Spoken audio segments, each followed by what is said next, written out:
Okay, here we go. Oh, there's kids playing hockey here. Future superstars. Beautiful. Going in the building. nosebleeds, boys. All right. Going in. Oh, look at this. Very cool. Awesome.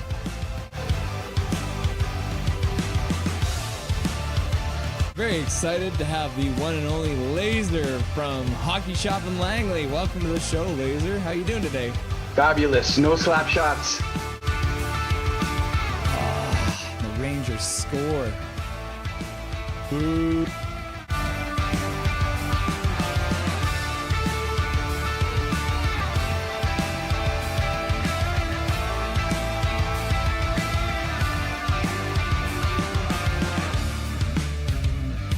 Can you hear me? Huh? Yeah, that's wild. Okay, this is craziness. I'm watching the game in the bar. This is the. I'll show you guys. I'm literally. We're in a bar here. We make it happen here. Nothing is perfect, you know. Here we are with the one and only Mr. Jake from Jake's Takes Hockey. Welcome to the show, sir. How you doing today? That's right. Thanks for having me. I appreciate it.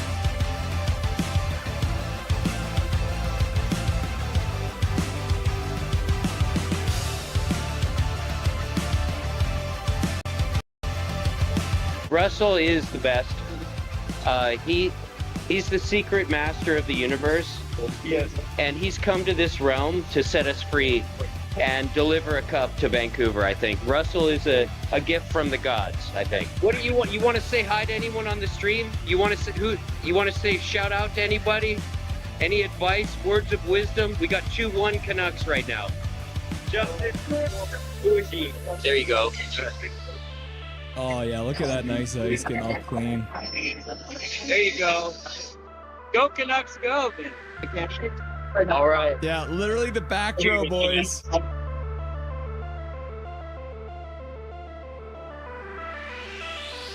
It's nice to have you. Thanks. Yeah, I'm happy to join you guys. Witten and Jordan from Canucks Uncensored. How you guys doing today? Awesome. We're good, Russell. Thanks so much for having us on.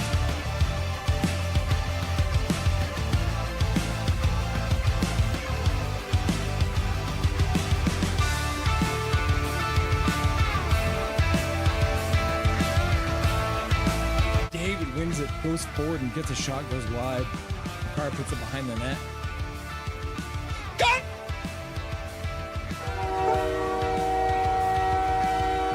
Time! Oh, I just got lightheaded! 3-2, Canada wins. I scared the crap out of Dobby. Boys! Boys and girls! We did it! Canada wins! Binnington with some killer saves in overtime, and Connor McDavid, the man we were giving so much crap to through this whole game, wins the game! I'm so red in the face! Look at how red my face is! It's Canadian face! Oh, in Boston, boys! We win it in overtime!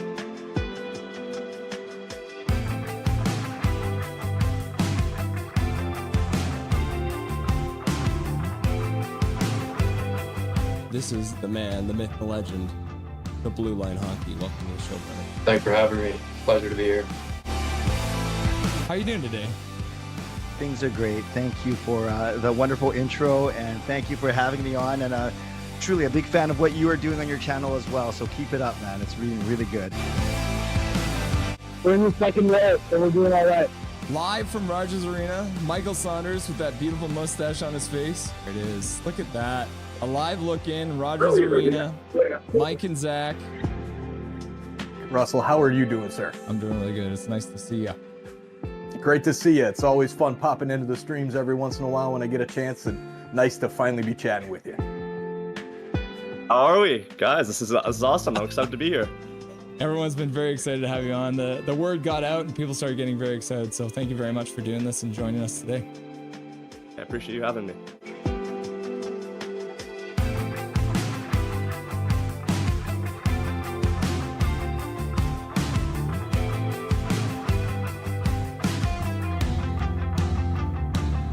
Thank you for having me. Thank you to everyone who requested to hear my beautiful voice too. I appreciate that.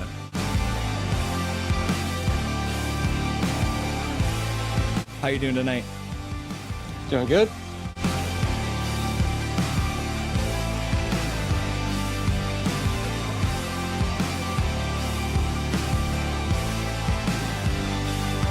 Thank you very much for taking the time out of your very first hockey game to join the stream. Everyone was very excited to see you, and enjoy the rest of the game in the third period. Yeah, thank you so much. Bye-bye, guys.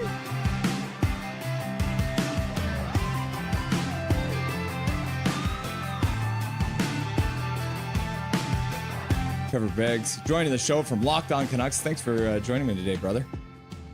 My pleasure, Russell. How you doing today, buddy? I'm doing really good. I'm doing really good. Hey, buddy, what an intro. Thanks, man. Hey, no problem. It's nice to see you again. It's been a while. Dude, absolutely. Yeah, those late nights, early mornings. Yeah, weird they were times. rough. We are excited to welcome Dave Hall to the show. Welcome, my man. Hey, thanks for having me today. I'm excited to be on. We're excited to welcome to the show Larry Fisher. Thanks for having me, Russell. Looking forward to talking lots of hockey.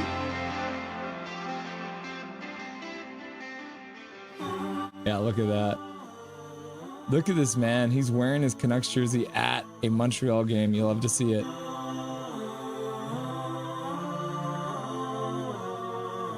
He became a local legend by calling the Abbotsford Canucks Calder Cup run. We are very happy to welcome Brandon Assel to the show. How's it going, brother? Russell, I'm doing well. Thanks a lot for having me on. I'd like to introduce to Nothing is Perfect, Mr. Zach Nolan. Thank you so much for having me. Yeah, it's great to have you.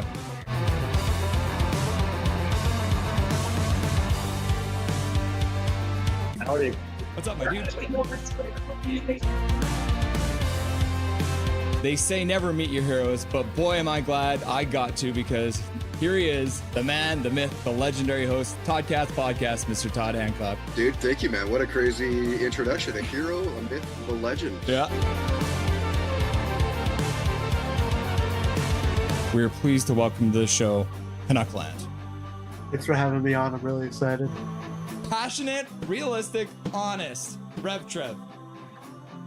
Let's go. Let's get some passion going. There's some actual hockey playing.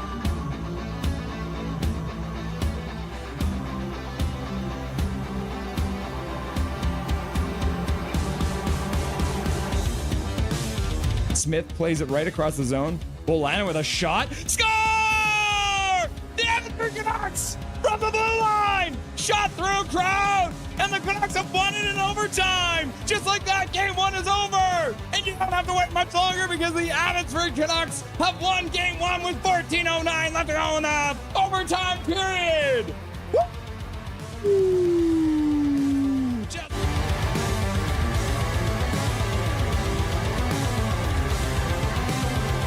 Charlotte wins the draw. They skate in. They take a shot towards the net. Goes high and wide. Comes around. In behind. Into the corner. And just like that, being resilient. Next man up. The Abby Canucks, no doubt, never lost 2 games in a row in this Calder Cup Finals. And the Abby Canucks are Calder Cup champions. Woo! Can you believe it?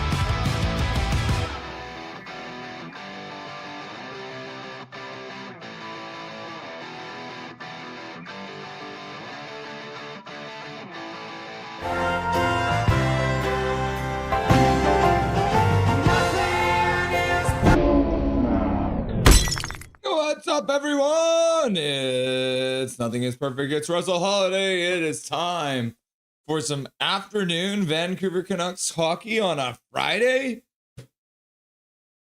Oh, happy Black Friday to everyone. Happy Black Friday to Chico, who's in chat right now. Always good to see you.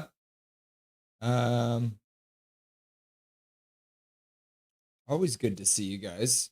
Everybody's in chat already. Lots of fun so far. Yeah, it's the Canucks versus the San Jose Sharks. 1 o'clock game, Black Friday in the States, so that's why they're playing an afternoon game. But it should be lots of fun. Lots of going on today, as there usually is on the stream. We're gonna have the game with some play-by-play. We're gonna have Dustin Boydell on. We're gonna have Nick Pinkerton on. It's gonna be lots and lots of fun. It should be a chaotic game because it is the Canucks versus the Sharks, which usually ends up with some weird stuff happening. That's for sure. Yeah, it should be interesting. We got some former Canucks playing against us today on the Sharks. Some you'll love, some you'll hate. So yeah, lots going on. So before we get ahead of ourselves, let's talk about what we're going to be doing today. So let's hop on over to the thumbnail. There's me. Apparently I'm ready to fight today. I'm just like out here, just like ready to go. Dustin is here. Nick Pinkerton is here. He's got his shark with him, who's facing off against Finn. There's Dobby, of course. We're calling this California Dreamin' Game 2, because this is the second of 3 games through the California road trip. If we're looking at the lineup for tonight, it is the Vancouver Canucks versus the Sharks.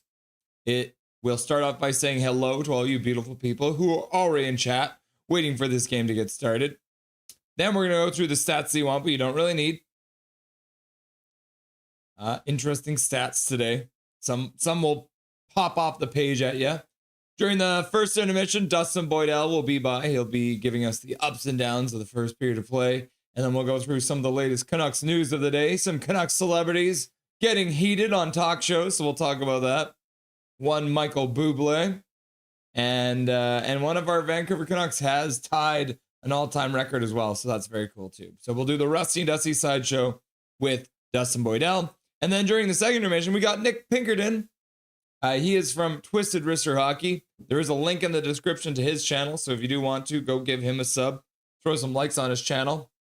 So Nick Pinkerton will be joining us. He is a San Jose Shark fan, so I thought it would be a good idea once again to have him on. He's been on a few times. Very great with hockey, so we'll chat about a bunch of stuff with him, how his team is doing, and what the future looks like down there. And then Dustin Boydell will be back for the post-game show where we'll do the Rusty and Dusty post-game show. It's going to be a lot of fun. We'll break down everything that happens today between the Canucks and the Sharks. Back to the bar. Let's hop into chat. Let's see.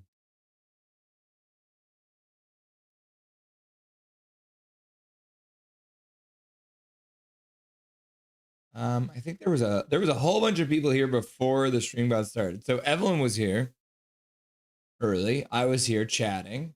Yeah, Hachiko showed up early. Let's see, how far back can I go? I think we can see most people here. Rod's here. I really want the Canucks management to realize we need to rebuild. Oh man, I don't know if they'll ever rebuild this team. Something tells me we're going to be stuck in the mushy middle forever.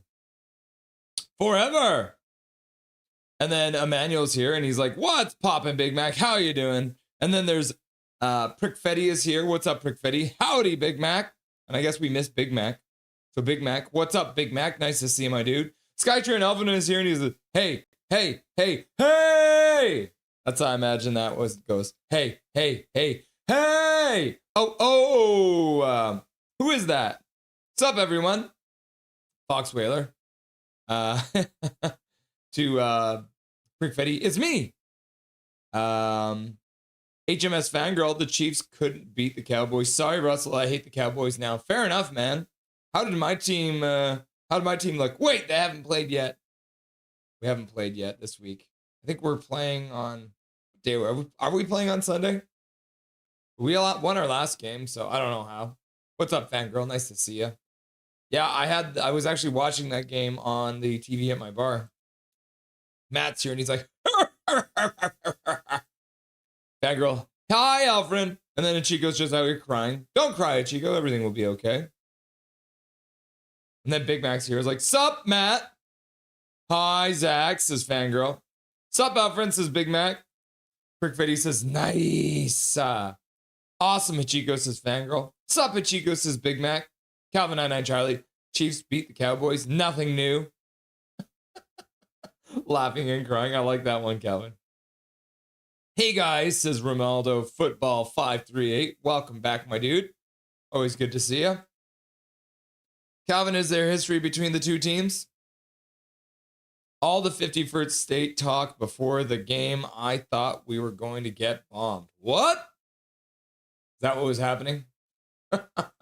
It's a battle in the sea between two arch nemesises in nature between whales and sharks. And we know, well, at least when it comes to sharks versus killer whales always win. Do you know why? Because killer whales stick together. They got each other's backs. Great white sharks, nah. They're a bunch of solos swimming around out there chomping on things. Whales are smarter than that. Yeah, there's a lot of history between Chiefs and Cowboys, dating back to the Wild Wild West days. Laugh out loud. Why don't we just ban that kid? Laugh out loud, Calvin! I can only imagine, Calvin. This was my first Chiefs Cowboy experience. Good job, Hachiko, says Fangirl. Sully needs to retrieve the team. Oh, revive the team. Sully like the green man? Yeah, maybe. I wonder if he could help. Sully! Call his name out. Maybe he appears. He could be behind me right now and I wouldn't even know it because, well, it's not that I use a green screen, but Fangirl, you don't get it. I'm just making a dumb joke. Laugh out loud. Matt, the Canucks would be #1 if the green men were there. Yes. All right. Next time we talk to Sully, I'm going to tell him it's all his fault. Ah, I see, Calvin. I agree, Matt. Yeah, Sully needs to revive the team. Jersey Jerry's in the house. Let's go, Canucks. What's up, Jersey Jerry? Nice to see you, my dude. Welcome back to the stream. Calvin, I recently found out before the Chiefs were in Kansas City, they were the Dallas Texans in the AFL days or something. Weird. I didn't even know that either. Howdy, Jerry, says Matt. Oh my God. Last night I was playing with the most obnoxious person I've ever met on Siege 10. Wanted to curb stomp his. Pissed me off so much. Laugh out loud. They were trolling you, weren't they? Howdy, says Jerry. I can only imagine, Calvin. Hi, Jersey, says Fangirl. And then Jersey Jerry says, hi, Fangirl. And Matt says, Go Canucks, go. Go Canucks, go. Go Canucks, go. And then Daniel Turgeon drops a $5 first dono of the day. Thank you very much, Daniel, for your donation of $5 to Dobby's College Education Fund. Canucks win 5-4 today, especially if they play Mike Hunt. Can you imagine if they got him into the lineup? Daniel, I don't know if he's going to get into the lineup tonight. We're waiting to see if Brandon Batchelor has updated the lineups. I'm pretty sure I know who's going to start for the Canucks tonight, but we'll have to wait and see. We will have to wait and see. Yeah, so there have been some changes to the lineup. The defense looks like it's going to be the same. The goaltender looks like it's going to be the same as the last one. But one player came out of the lineup and one player came into the lineup, but it wasn't Mike Hunt. It was not. I'm sorry, Daniel. He won't play tonight. But thank you very much for the $5 dono. I appreciate you. This intro better be fire. The intro? Yeah, the intro video. We try. I just put all of the people we had on last year into the intro. Sup, says Evelyn. I'd rather be here watching this than out shopping. Fair enough. I bet you it's absolute anarchy out at the malls. Chaos. Skytrain, it's one of those odd schedule times where a game is at 1 p.m. on a weekday because it's the Thanksgiving weekend south of the border. Yeah. Yeah, Black Friday down there. I'd rather be buying my family Christmas presents, but my car is in the shop. Oh, no. I hope it's not too expensive, Jerry. What was the problem with your car? ESP on Black Friday, Calvin. Yeah, especially on Black Friday. Hey guys, this is People's First Yukon. What's up, Bobby? Always good to see ya. Gerald's in the house. Hey y'all, what's up, Gerald? Welcome to the stream, my dude. You got the day off? Are you able to watch the game or are you stuck at work? Hi, People's First, says Fangirl. Hi, Gerald, says Fangirl. Evelyn's like, Coconuts glow. Coconuts glow. Coconuts glow. Coconuts glow. And then Fangirl's like, bummer, Jersey. Yeah. Thornton is legendary for the kids on the Sharks. Wish we kept a legend named Lyndon. Yes, I know, right? If we would have done what Lyndon said when he said we needed a rebuild, we would have been great right now. Fangirl, it's awesome that you've gotten Nick on the stream, Russell. Yeah, we've had Nick a couple times. He's awesome. I love talking with Nick. So anytime we get a chance to, we pop him on, especially when it's a Sharks game. And these games are usually fun, so it'll be fun chatting with him as well. Jersey Jerry says, yeah, Fangirl. Unhappy face. Jay's in the chat. Clayton Keller and his family. Did something happen with Clayton Keller and his family today? Is that you praying for Clayton Keller and his family? I didn't see any news, Jay. I already have a couple of Christmas gifts for my family. Just need a few more. That's good. You're like ahead of the game. It's not even December yet. Leafs versus Washington Capitals, 5 p.m. tonight. To Zach. What's up, Zach? Russell's looking extra handsome today. Who, me? Thank you very much. I appreciate that, Jerry. Evelyn, also, Russell, I'm going to give you mod later before I start streaming again. Yeah, I went and found Evelyn's stream on Twitch. Evelyn, if you want, throw your Twitch username in chat again so that if anyone wants to go and follow Evelyn on Twitch, then you can. So if you want, Evelyn, throw your username into chat. Pachico, I don't think the Whales stuck together last season. What? Huh? No, we did not. No, they were eating each other. If the Chiefs hadn't had so many dang penalties and not been out on downs in the third quarter, we would have beat them Cowboys, in my opinion. It was a weird game. There were so many penalties in that game. I think it went on both sides. Daniel Hype. Yeah, we're getting the Daniel Hype for his $5 dono. Daniel Hype. In Brickfetti we trust is 4 goals today. All right. Prickfetti, I saw your name again, so I'm going to put this in chat. All right, this will be our first poll question. Does Sherwood get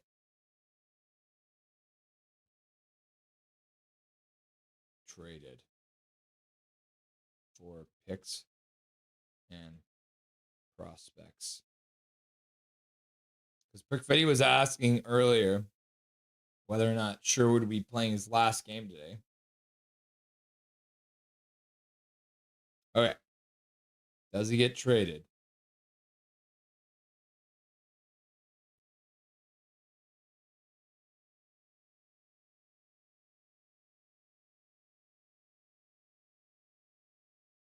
There we go. First poll question. Yay, it worked! Mike Hunt is hilarious. Hi, Brickvetti, says Fangirl. Lane Staley, what's up, Russell? Hope you are well. Also, why the puck is this game at 1 p.m.? It's hard to start drinking this early. Haha! Who am I kidding? I'm a diehard Canucks fan. I'm always drinking. I like that one, yeah. The Canucks have pushed me to the bottle. Yes, Calvin, says Jersey Jerry. It is a CUNT joke. Could be laugh out loud.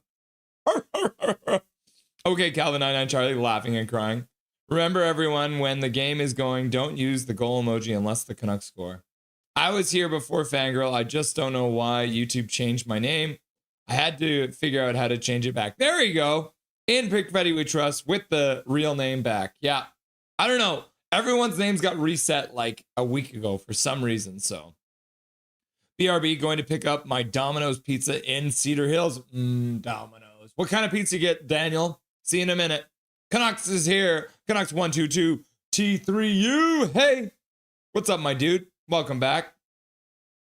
Jersey Jerry. Alternator, not that anyone actually cares. Bro, that sucks, man.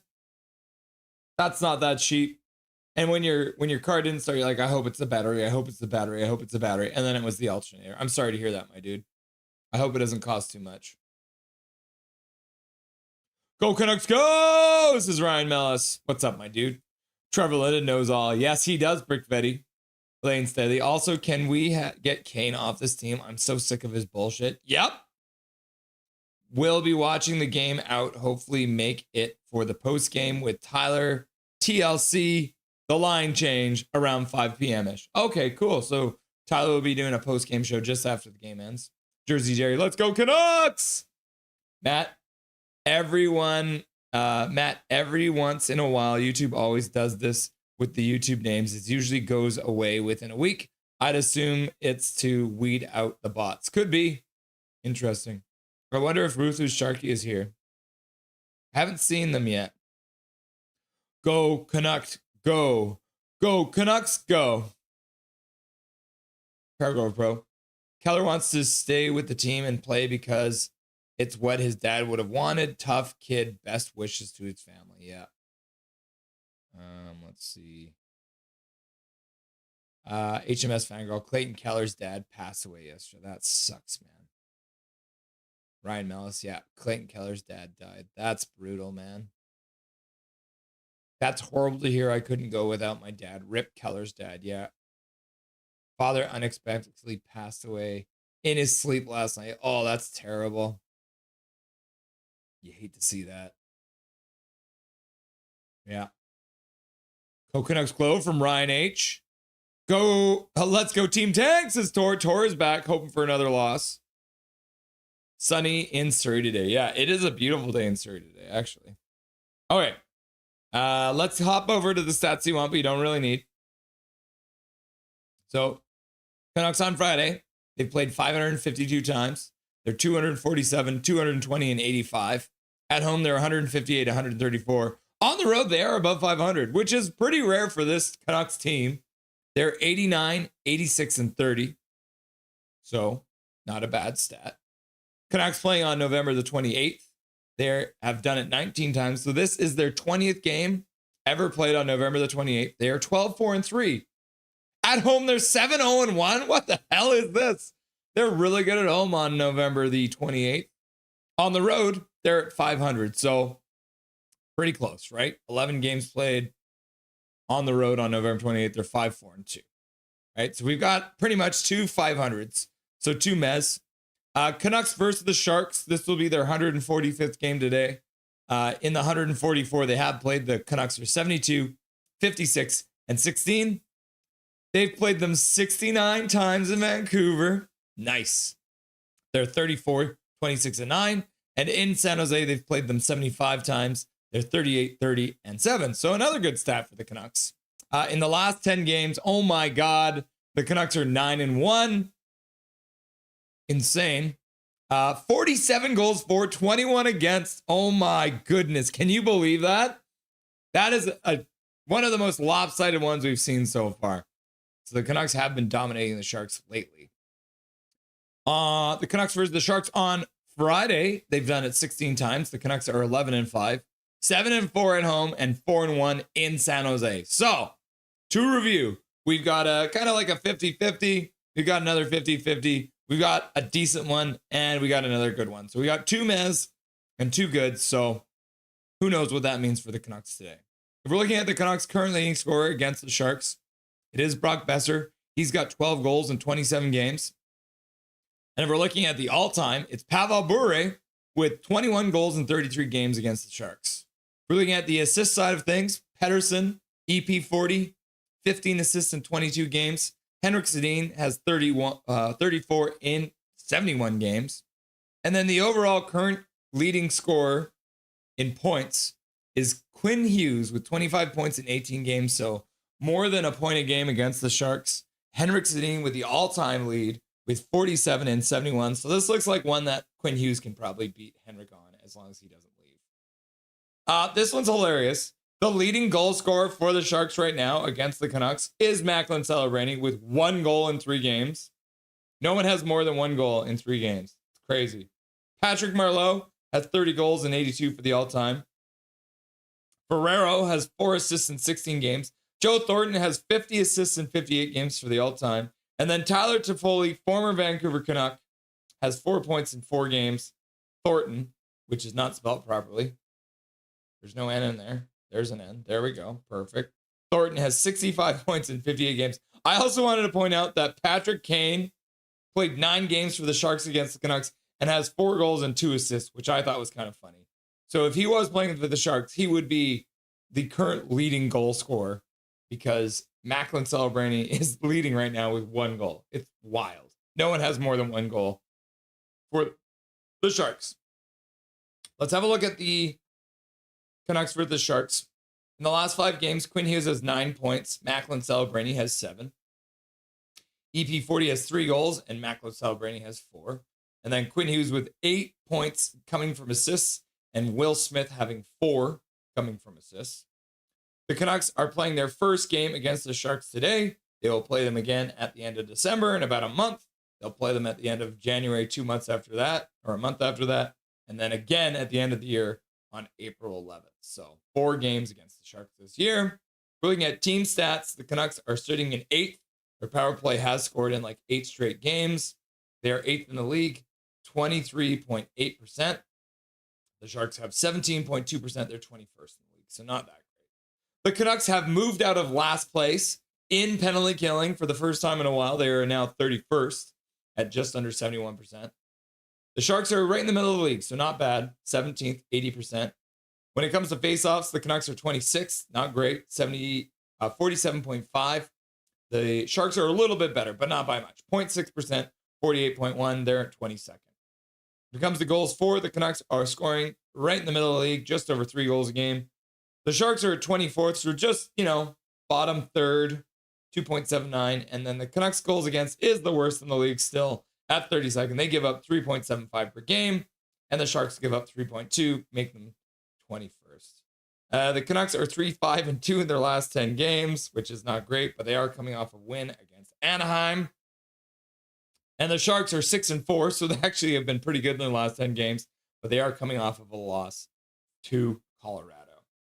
Now, if we're going to compare the 2 current leading scorers for each team, you got Quinn Hughes, Tyler Toffoli.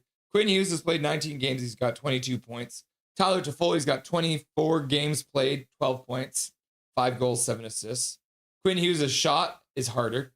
His average skating speed is quicker, right, by a long shot. Skating speed-wise, too, right, like max burst, way more. So Quinn Hughes is better. Last 10 games, total miles skated. Obviously, Quinn Hughes has done way more skating. He gets way more minutes. But on average per 60, it's not that much more. So it's more a result of the amount of minutes that he's playing.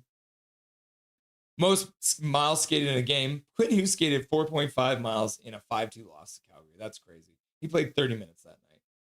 And then most miles skated in a period 2, Quinn Hughes takes that one. Zone map-wise, shots on goal, Quinn Hughes has got 53. Tyler Toffoli's got 45. But Tyler Toffoli has 15 in high danger because he's obviously a forward. When it comes to goals, Quinn Hughes loses this one, which is kind of funny. Tyler Toffoli's got 5 goals. Quinn's only got 2. And so shooting percentage-wise, Quinn Hughes is sitting at 3.8% on the year, which is not great. Toffoli's sitting at 11%. But Quinn Hughes has scored 100% of his high danger chances. When it comes to zone time, Quinn Hughes spends more time in the offensive zone than Tyler Toffoli as a defenseman, which is hilarious. Tyler Toffoli spends more time in the neutral zone than Quinn Hughes, and Quinn Hughes spends less time in the defensive zone than Tyler Toffoli, even though he's a defenseman. That's crazy, right? All right. So we're going to remove him because that's not right. We're actually having Tolo Pilo starting the game today against Nedeljkovic. Tolo Pilo only played the 1 game. He led in 4 goals. He had a 90% save percentage. So their save percentage is exact, which is crazy. But Nedeljkovic has led in 3 goals per game, 1 less than Tolo Pilo.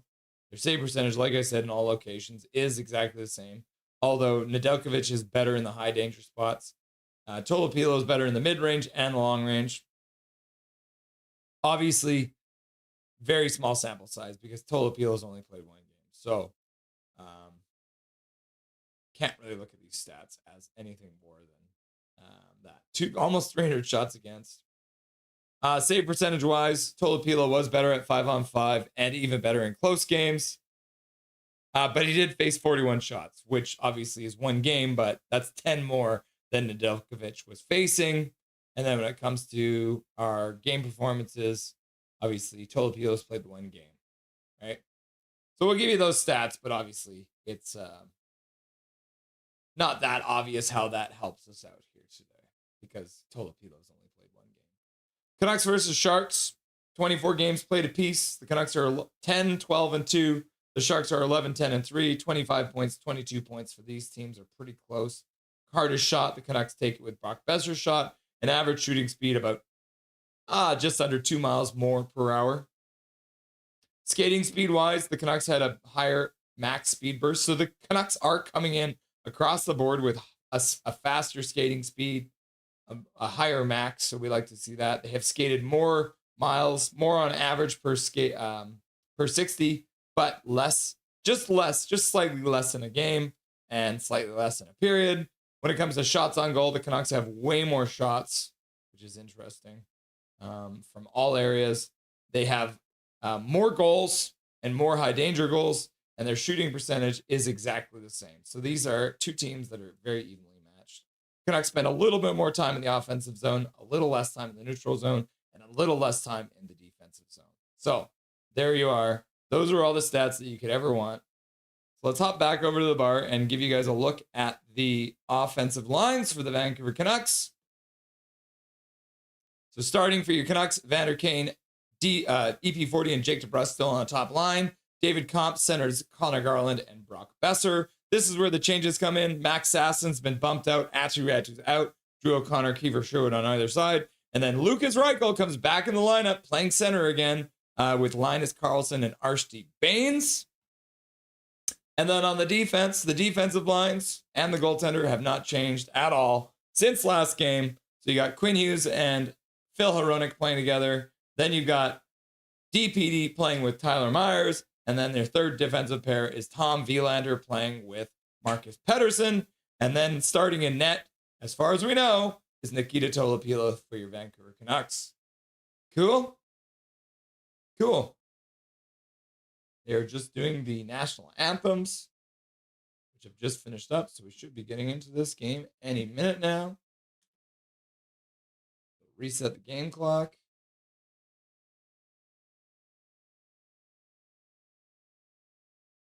So we'll get into the game pretty quick here.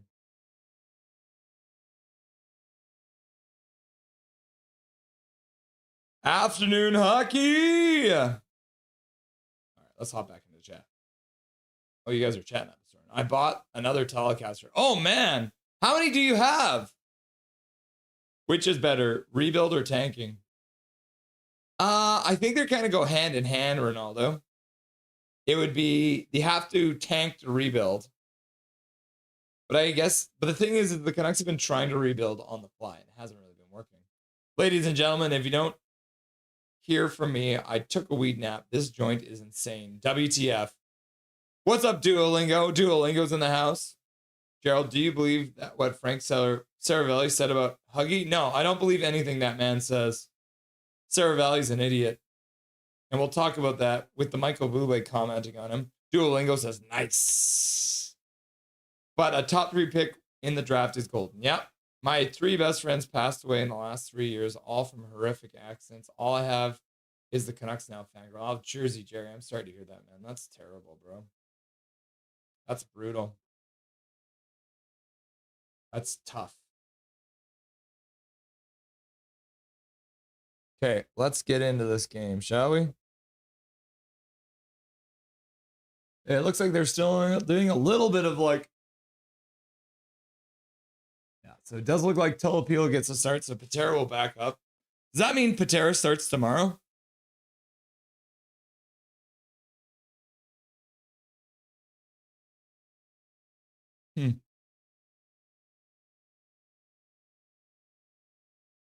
Yeah, you're right. You're right, Jay. Morning hockey tomorrow. The PWHL Vancouver Golden Knights play tomorrow at 9 a.m. Crazy early.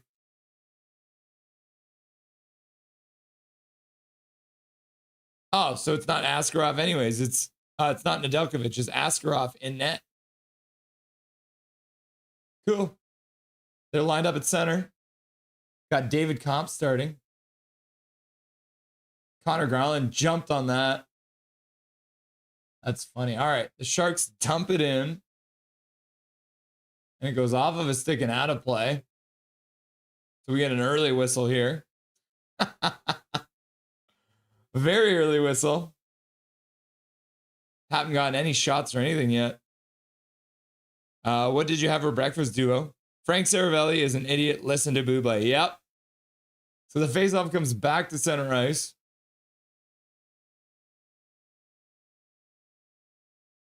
The scramble draw occurs and the Sharks come up with it. They'll get to center and dump it in.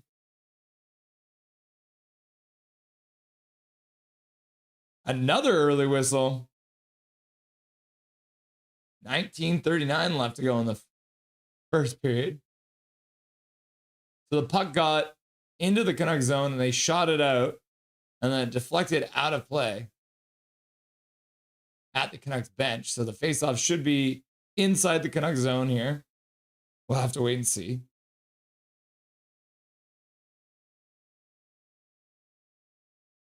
David Kampf taking the faceoff, loses it, and a clean faceoff win back, and a shot immediately, and Tolopilo makes a save and hangs on to it.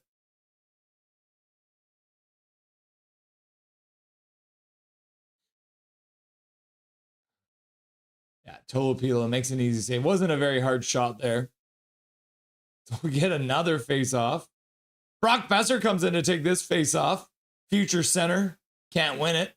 Another clean win for the Sharks. They get a shot. Tolopilo kicks it to the side. Puck ends up in the far side corner. Quinn Hughes can't get there in time. Puck around the boards to the near side, back to the blue line, shot to the front of the net.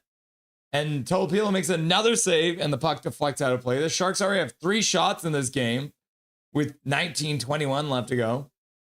This is insanity.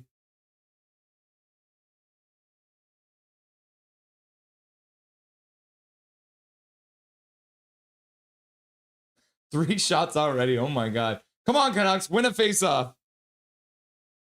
Finally, the Pedersen line comes out. Oh.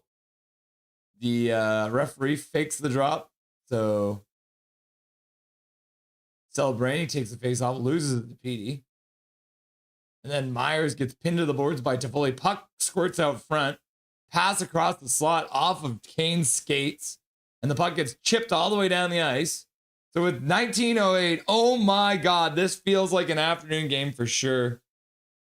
For me, bacon, apple juice, and tea. The bacon was plant-based because I'm vegan. I hate being vegan. Better be doing that homework, Emmanuel. Hachiko, HMS Fangirl, it was 27 degrees here yesterday in LA. That's crazy. 27 degrees? That's like a summer day here in BC. All right, the Canucks win a face-off in their own zone. See if they can get it out. Evander Kane just shot the puck at Tolopilo. Evander Kane, that's the wrong net, bro. I mean, he didn't mean to shoot it at him. That's funny. Don't worry, I'm doing both chatting and doing homework. My dad's Rastafarian. It's a religion and part of being vegan. I take over the current temps here. I take that over our current temps here. Canucks win the draw and put it down the ice. Now Pedersen has to wait for his teammates to get onside. He'll dump it into the far side corner. San Jose will pick it up, throw it all the way up to the neutral zone. Now they suddenly have a 2-on-1 down low. Now it's a 2-on. Oh my gosh. It was, I think it looked like Marcus Pedersen fell down and suddenly it was a partial break right to the front of the net. The Sharks are playing better than the Canucks right now. I'll tell you that. Go Canucks, go, says Duolingo. That's odd, Emmanuel. Tell your dad you want to eat meat. Tyler Toffoli is a good player, but he's not elite like Hughes. It's interesting to see these stats. Yeah, you can see the huge difference between a guy who's a little older and a guy who is in the prime of his career, essentially. And the puck goes out of play again. This is some of the choppiest hockey I think I've ever seen. Tyler Toffoli with a one-touch pass. Marcus Pettersson falls, and then the pass down low from Celebrini didn't quite get to the front of the net. Otherwise, that would have been a really good opportunity. Canucks win the drawback. Quinn Hughes skates into the faceoff circle, goes around behind the net, skates out the other side, back to the blue line, shot to the front of the net, and Askarov makes a save and hangs on to the puck.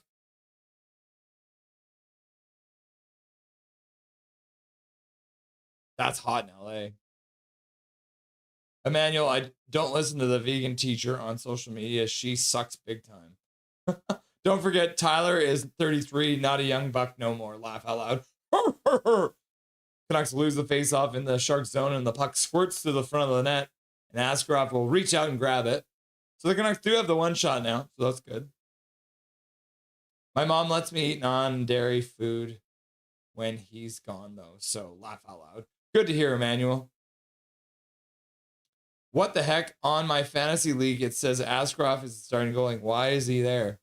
Oh, Canucks win the draw. Quinn Hughes on the blue line. Stops up. Skates back down the blue line towards us. Now skates in the faceoff circle. Shot to the front of the net. That one looks like it deflected wide. The Canucks will keep it in. Chop down into the corner. Max Sasson tries to play it behind the net. He gets checked. Now he plays it behind the net for Sherwood. Sherwood back to the blue line. Hronek over for Hughes, near side. Hughes spins to the middle. Cuts back to the near side. Shot to the front of the net. That one gets blocked in front. Sasson trying to dig the puck out, but 3 Sharks there, and they'll flip it out to the neutral zone. Puck gets knocked down by Sherwood over for Hughes. Hughes puts it up the boards for Sherwood, who chops it deeper into the Shark zone. Canucks will start to change. Oh, puck given away. Puck in front. Shot to the front of the net. And Arstide Baines with a chance on net on a good steal by the Canucks, but the Sharks will skate out, bring it into the Canucks zone, stopping up on the near side boards. Puck pass down low, ends up going off the end boards, off the back of the net. There's Reichel, I think out for his first shift here. Shot, pass down low. Puck comes over to Tolopila. He'll chop it to the corner. Now the Sharks throw it around behind the net, comes up the boards.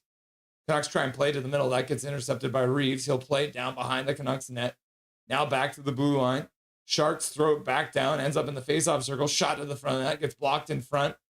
Tyler Myers has it in his feet, can't dig it out. Sharks pressuring well here. They play it behind the net. Reeves gets it further and deeper in. Goudreau pressures. Tyler Myers picks it up. He'll ring it off the boards. Out to center ice. Intercepted there by the Sharks. They're trying to catch the Canucks. Changing now. But good work there by Baines to break up the play. Sharks, though, bring it back in. Dump it in behind the Canucks net. Vilander plays it around the boards. Puck into the middle. Sasson skates onto it. Oh, that's Kampf. Now Kampf gets it back. He goes in behind the net. Skates all the way back to the blue line. Drops it there for Besser. Besser skates down the boards. Drops it there for Garland. Garland skates into the slot. Shot to the front of the net. That deflects off of a player wide. Back to the blue line. Connor Garland throws over Besser. Besser with a shot to the net. And the Canucks score! Brock Besser on a pass from Connor Garland and right in the slot. Besser turns and fires the puck into the net. The Vancouver Canucks have scored! Woo! Yeah! Canucks score! 1-0 early in this game. After a lot of pressure from the Sharks. Good play into the slot. Connor Garland playing. We actually had Besser and Connor Garland as our defense there for a minute. And then Askarov couldn't keep it out. Brock Besser fires it past him on the left-hand side. You love to see it. 8 telecasters, my dude. That's crazy. All right, plays back underway. Sharks trying to play the puck up the boards. Intercepted there.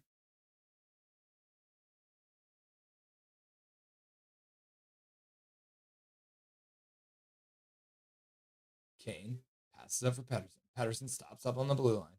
Drops the puck for Hronek, who puts it deep in behind the net. Sharks intercept. They'll pick it up, flip it out to the neutral zone.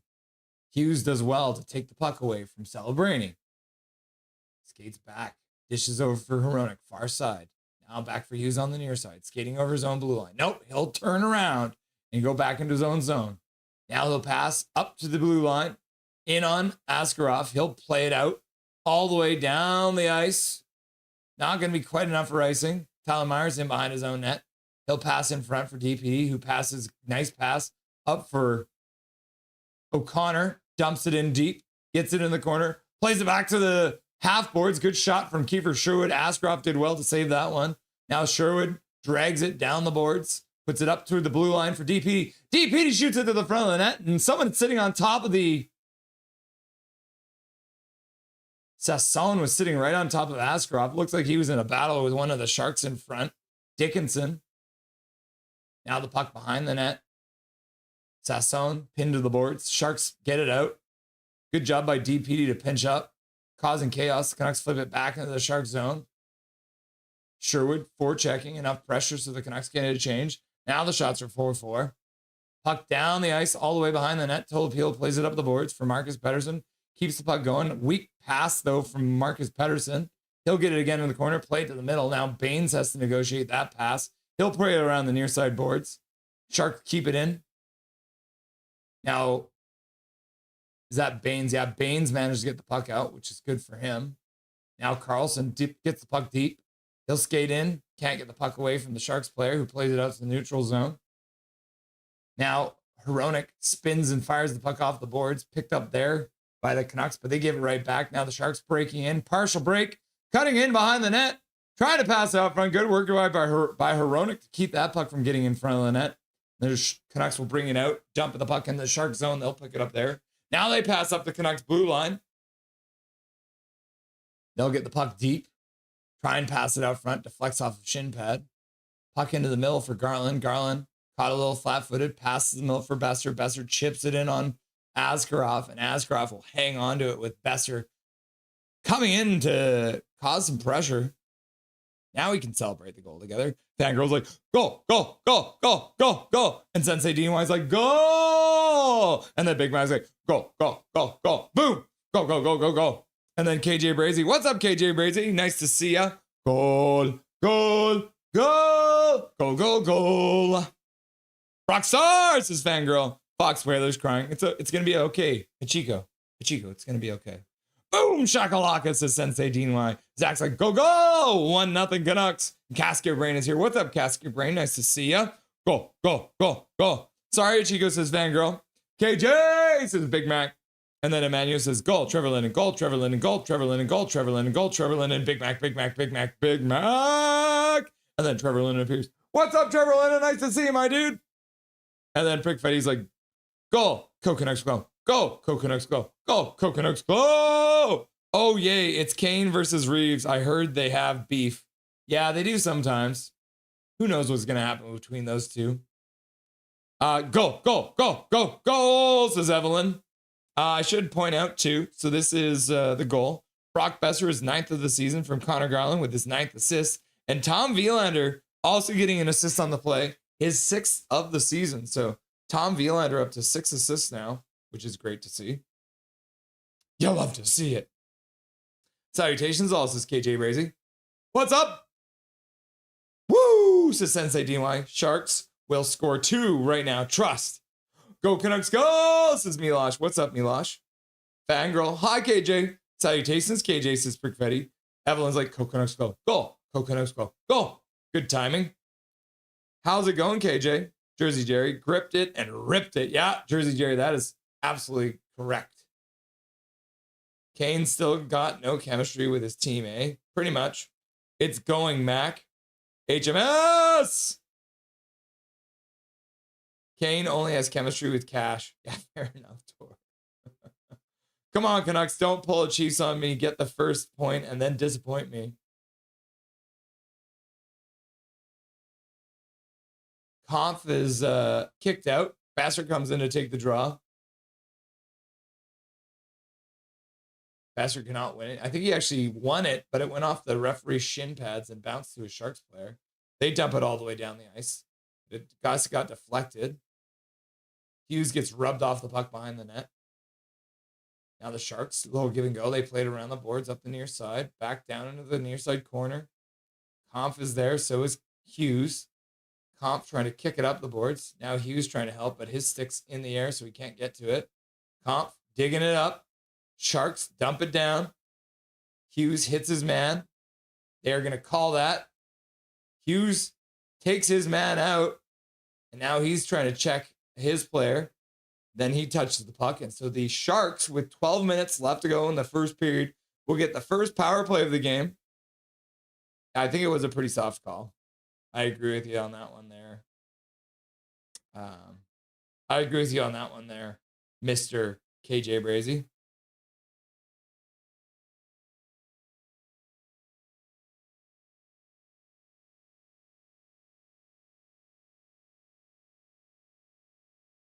Yeah, I guess we're calling it interference because the Sharks player was trying to jump to grab the puck out of the air, and Quinn Hughes kind of shoved him. So the guy didn't actually have the puck, so that's why it's interference. Sharks win the ensuing draw. Far side boards. Back to the blue line. Kept in there, just barely. Now they put it to the near side boards. Down into the corner. Pass into the front, right into the slot. Puck squirts right through the slot. The Sharks player couldn't get a stick on it. Ooh, and then Pettersson blocks it, plays it in behind his own net, which maybe wasn't the right choice, but he was barely handling the puck. Celebrini, pass back to the blue line, shot down low, puck in front into the crease, now back to the far boards. Canucks intercept the pass, and they'll dump it all the way down the ice. Sharks pick it up there. DeBrusk and Pettersson go off. DeBrusk looks like he might have been nursing something after blocking that shot. DPD plays the puck. Oh, and the Canucks put it right into the slot. Oh my God. That was such a stupid play. They just passed it right into the slot, and the Sharks got a beautiful shot. Luckily, the puck went wide. Celebrini dishes to the far side. Puck right into the slot. Good stick there by Hronek, preventing the backdoor play. Wenberg side of the goal. Puts it back up for Celebrini. Celebrini down for Wenberg. Wenberg tries to dish it across, and yeah, they managed to get it. And just like that, looks like Will Smith getting the goal. Canucks could not prevent the next one from going in, and Hajiko is celebrating. The only one in chat celebrating. Will Smith, number 2, putting the puck in the net on a beautiful pass across the slot. Canucks block the first pass. Yeah, Wenberg puts it up for Celebrini. Celebrini down for Wenberg, and then Wenberg puts the first pass off Hronek's skate, and then that gets the rebound, and then puts it right over for Will Smith. And Will Smith has the wide open net to jam it into the net. Unfortunate. It's now a 1-1 game. The Canucks penalty kill fails them, unfortunately. So Will Smith from Wenberg and Celebrini. Canucks, Garland. Passes up for Hughes. Hughes through the neutral zone. Puts it into the center. Besser gets checked at the last second. Now he has the puck behind the net. Plays around the boards. Pass Garland. Garland puts it back for Vilander. Vilander spins. Puts it down the boards for Besser. Besser, far side blue line. Gets past Hughes. He goes back in the neutral zone. Tries the pass over for Besser. That one gets blocked. Now the Sharks come in, take a shot. Tolopilo makes a save. Puck drops down in front of him, and he'll grab the rebound with 9:55 left to go in the first period of play. Torres was like, go, go, go. And then she goes like, woo! Justin Credible. Will Smith. What's up, Justin Credible? Justin Credible appears to also be cheering for the Sharks. Why is a Sharks fan a mod? Jersey Jerry, Hachiko is a Canucks fan all the time unless they're playing against the Sharks. Or if the Canucks are losing badly, then they bandwagon jump and cheer for whoever we're playing against. It's a very strange set of mods. I know. Being a fan of 2 teams in the same division is moronic. I mean, I'm a fan of the Pens. Is that bad? Jersey Jerry. West Coast. Cam has chemistry with Cash, Patel, me more.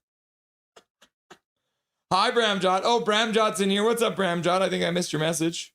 Sky Sharon Alfred says, Vancouver goal, his 9th of the season, scored by number 6, Brock Besser. The assists to number 8, Connor Garland. And number 5, Tom Vilander. Time of the goal, 4:28. Woo!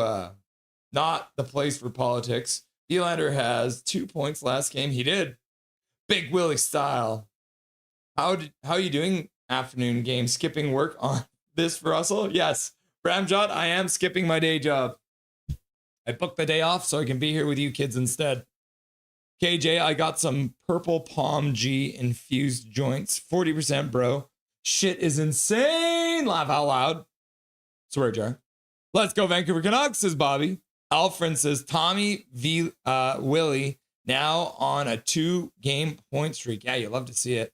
Emmanuel, quiet while the point of the show going on. He's probably doing his homework now. Doing the wave. Woo. All right, face off in the Canucks zone. Max Sasson wins it. They're going to toss Max Sasson out because of course they are. Sasson's like, why the hell, man? I won't mind seeing a Reeves-Kane fight. Laugh out loud. Wait a minute, who scored? Canucks win the next face-off too. Myers puts it behind the net. Canucks fire it up to the Sharks' blue line. Tipped in. Drew O'Connor moves in on the forecheck. Sasson can't get to his man. Sharks skate it through the neutral zone. Pass blocked. Oh, and a pass for Sherwood High. Gets missed, but he comes in and gets to the puck first. Puck squirts through to Askarov, and he will hang on to it. Almost a breakaway pass there. I mean, Besser, what the heck? Seriously, Quinn. Nice, Besser. Laugh out loud. EP40 scores 2-goal game coming. Bramjot, I would love to see that.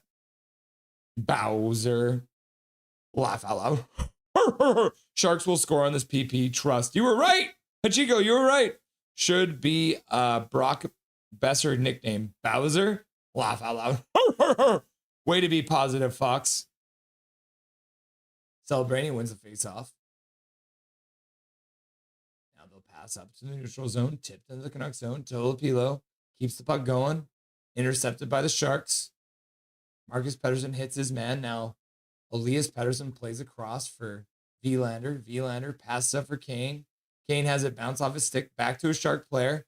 Now Marcus Pettersson intercepts it, gets it up for Elias Pettersson. He gets immediately checked. Sharks move in 4-on-3. Shot to the front of that. Tolopilo makes a save. Rebound comes out. Swing. Another save on a almost batted out of the air there. Puck ends up behind the net. Elias Pettersson passes up for Kane. Kane skates through the Sharks face-off symbol at center. Gets the puck deep. Far side corner.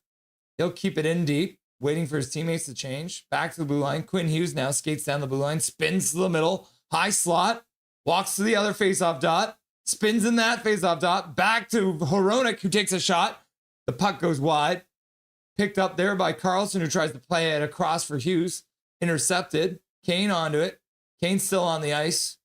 Now he'll get the puck into the Shark zone and head off for a change. Hronek bats the puck out of the air just inside his own blue line. Sharks will pick it up, fire it in. Tolopilo comes out. He'll play it up for Hughes. Hughes plays it back behind the net for Hronek. Far side corner. He keeps the puck going. Carlson got checked immediately. Reichel's out there now too.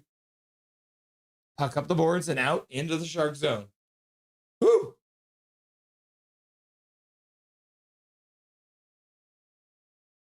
Garland keeps it into the blue line. Stick handling. Manages to keep it in for a minute, but the Sharks will intercept and play it out to the neutral zone. Tyler Myers winding up. Passes to the side. That one gets blocked. Now Besser backtracks. Picks it up. He'll play it up for DPD. DPD slaps the puck in. Garland leaves the puck. Let it go to the blue line, but now the referee gets hit with the puck, which makes it deflect for the Sharks player, who comes up with it. Plays it right through the crease. Now another shot to the front of that. Tolopilo makes a save. Comp takes it away from Tolopilo. Sharks now get it back. Stick saved by Tolopilo. Shot goes wide, near side, ends up going off the end boards. Sharks with more pressure here. Now up to 10 shots. Canucks manage to squeak it out. Oh, and the Sharks bring it back in offside. I don't think the Sharks player knew there was still someone trapped deep. So 6:58 left to go in the second period. Prickfetti's a ghost. The Fresh Prince scores. Yep. To Evil! Yeah, we haven't even cheers to Evil yet. To Evil!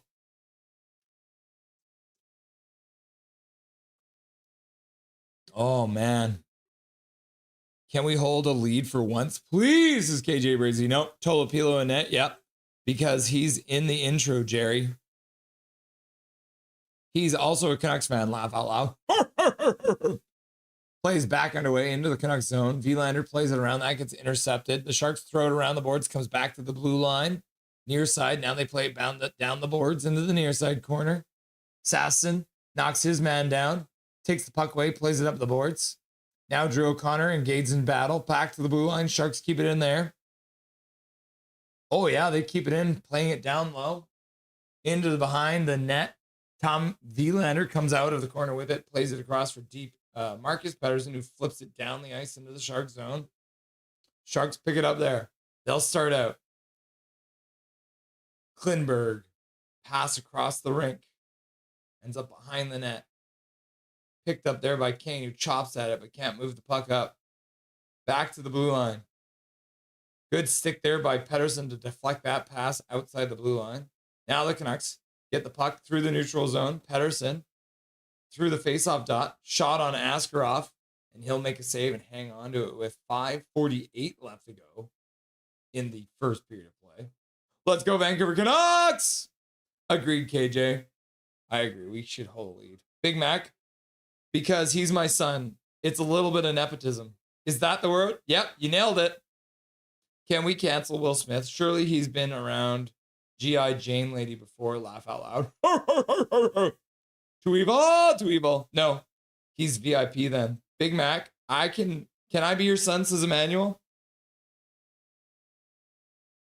Leave Chico alone, says KJ Brazy. Hi, Justin, says Fangirl. Big Mac, may I be your son? Fox Whaler, Jerry Jersey, committing yourself to one bad team isn't, instead of having options, is sad. Chico, you can't be a fan of both because Jersey Jerry says it's dumb. Jerry is one of those people inside the box and doesn't know there's more than just inside the box. That's what that sounds like. I'm a Jets fan openly, but I cheer for the Canucks like a moron. Yeah, I cheer for the Canucks like a moron too.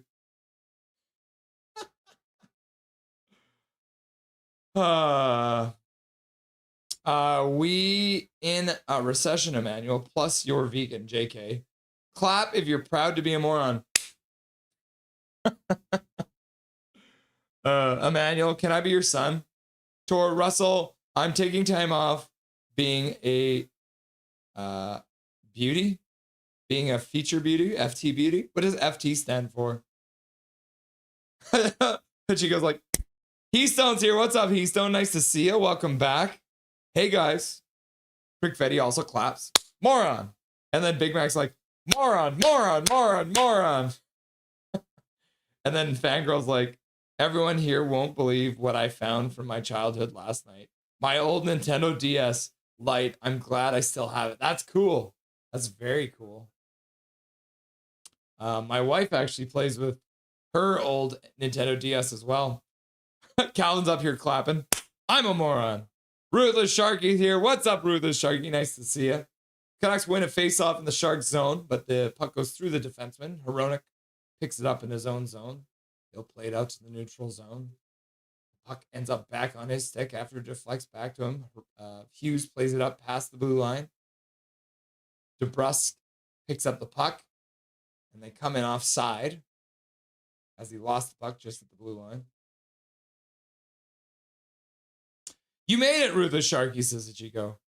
Evelyn says, Brooklyn put me on the fridge again. You're on the fridge, eh? Can you hear your own gameplay from the fridge? Jersey Jerry, laugh out loud. Calvin, learn English. Deal, says Prickfetti. I don't think I needed to clap. You already know I'm dumb. Laugh out loud. Sign me up, says Brickfetti. Look at me, just amassing a family up in here in chat. Yep. Big Mac's going to be all of our dads pretty soon here. Shot from the side of the net. Tolopilo made it save. Canucks clear it out to the neutral zone. Comp brings it in over the blue line. Drops for Garland. Garland puts it back for Hughes. Hughes passes across for Hronek. Had to take it off his skate. Blew up a little bit off his skate. And the Canucks will battle for it now on the half boards. Far side. Conf can't come up with it. Sharks pass it out. Now, Sharks skated out, but the Canucks will get back in time, so it's not an odd man rush. Got a 3-on-3 rush. Garland picks it up behind his own net. Starts up the near side boards. He'll pass back for Hughes. Hughes through the neutral zone. His team is changing, so he'll pass into the far side corners. Reichel can't get there. And now there's a Garland getting tangled up in the front of the net with Eklund. 4:27 left to go in the first period. So is someone going to get a penalty here? Garland giving Eklund a couple shots. Now he grabs onto him. Eklund shoves Garland into the Sharks bench. Eklund with a big old grin on his face for some reason. So Garland and Eklund go to the box now. So it'll be 4-on-4. So we'll get both of the clocks out here. It's hard, Jerry. Let's meet up so you can teach me. Laugh out loud. Agreed. We are like family. Brock is like a nickname itself, right? Broccoli Besser.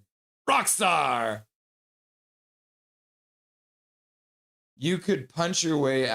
You couldn't punch your way out of a box. I don't want to meet you. Meet you. Says Jersey Jerry. Sharks win the draw. End up with the puck behind their own net. 4:20 left to go in the first period. I will be so upset if they trade Garland. Who is watching the game? Me. Hachiko's watching too. Sharks bring it out slowly over the neutral zone. Into the Canucks zone.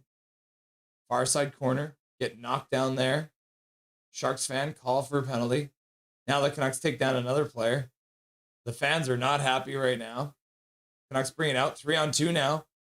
Little wrist shot from DeBrusk and Askarov makes a save with 1:23 left to go in the 4-on-4. 3:50 left to go in the first period of play. All talk is you, boy.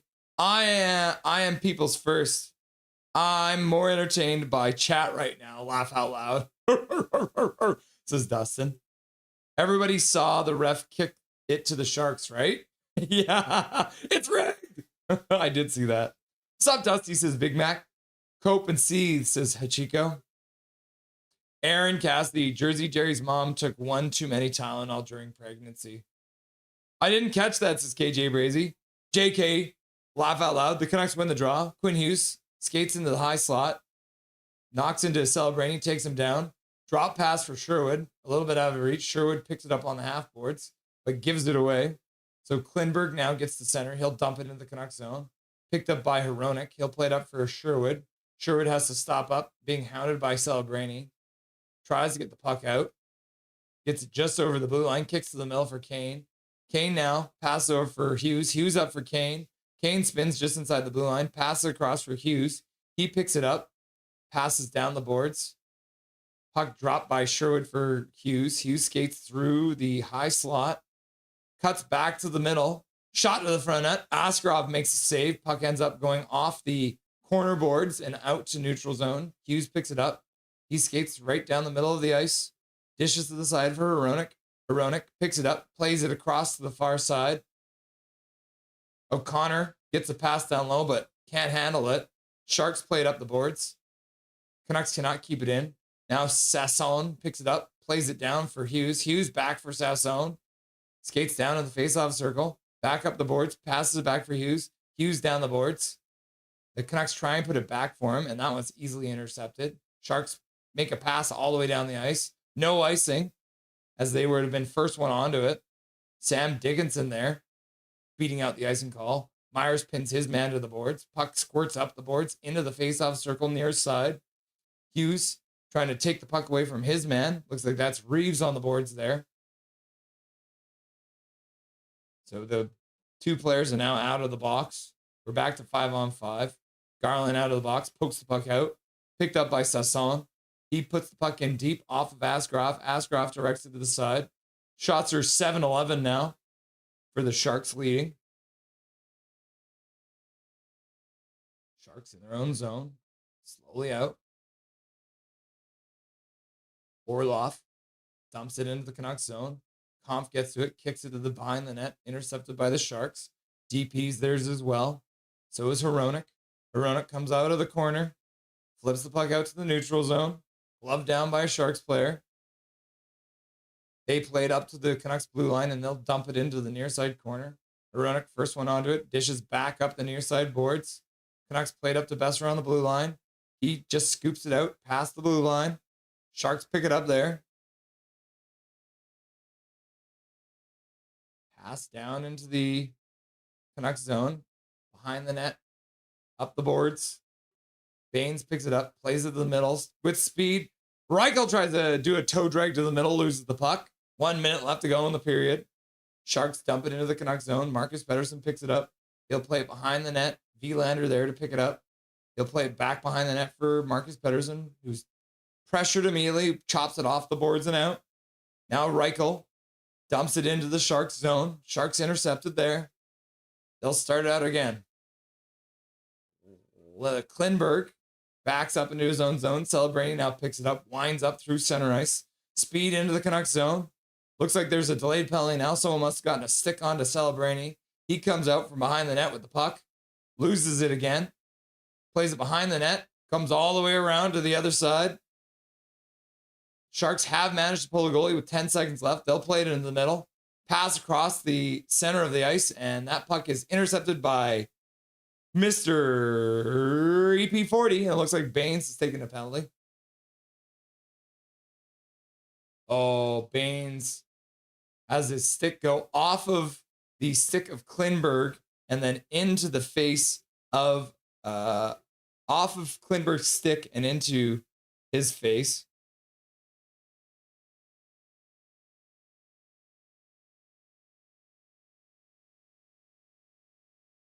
Canucks will have to kill off a penalty here.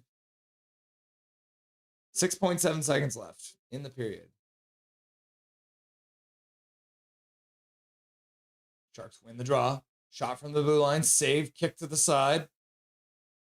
And the puck ends up behind the net. The Sharks won't be able to get a second chance on that one.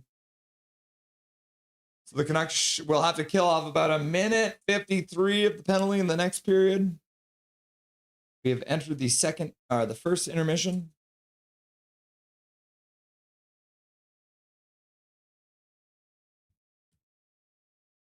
One after one in San Jose.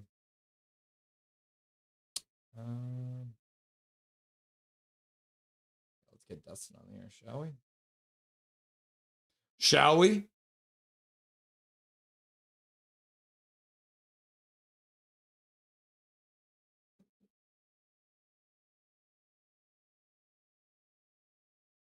There's Dustin's face there. That's good. Oh, there it is. What's up, my dude? What's going on, big guy? Oh, not a lot. This is supposed to be an exciting game. What happened?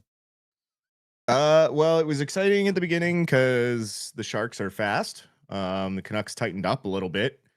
But again, other than the goal that Besser got with Garland and Vilander there, still just struggling to generate anything 5-on-5.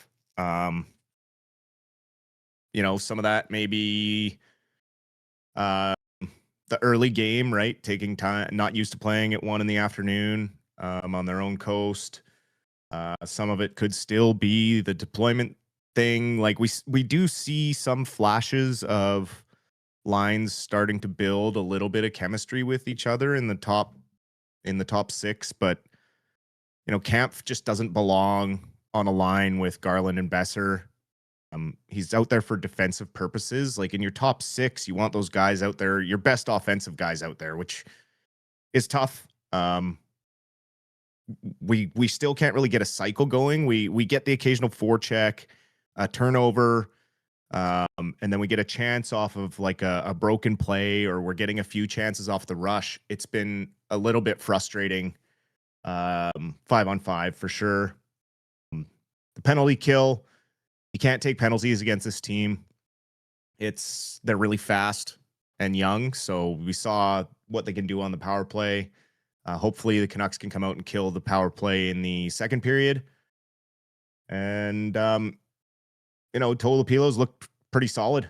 I trust him more than Lankinen right now in the goalie depth. So hopefully the Canucks can prevent more of those high quality chances that they're being given up. But other than that, maybe they need to get a power play here, move their feet a little more.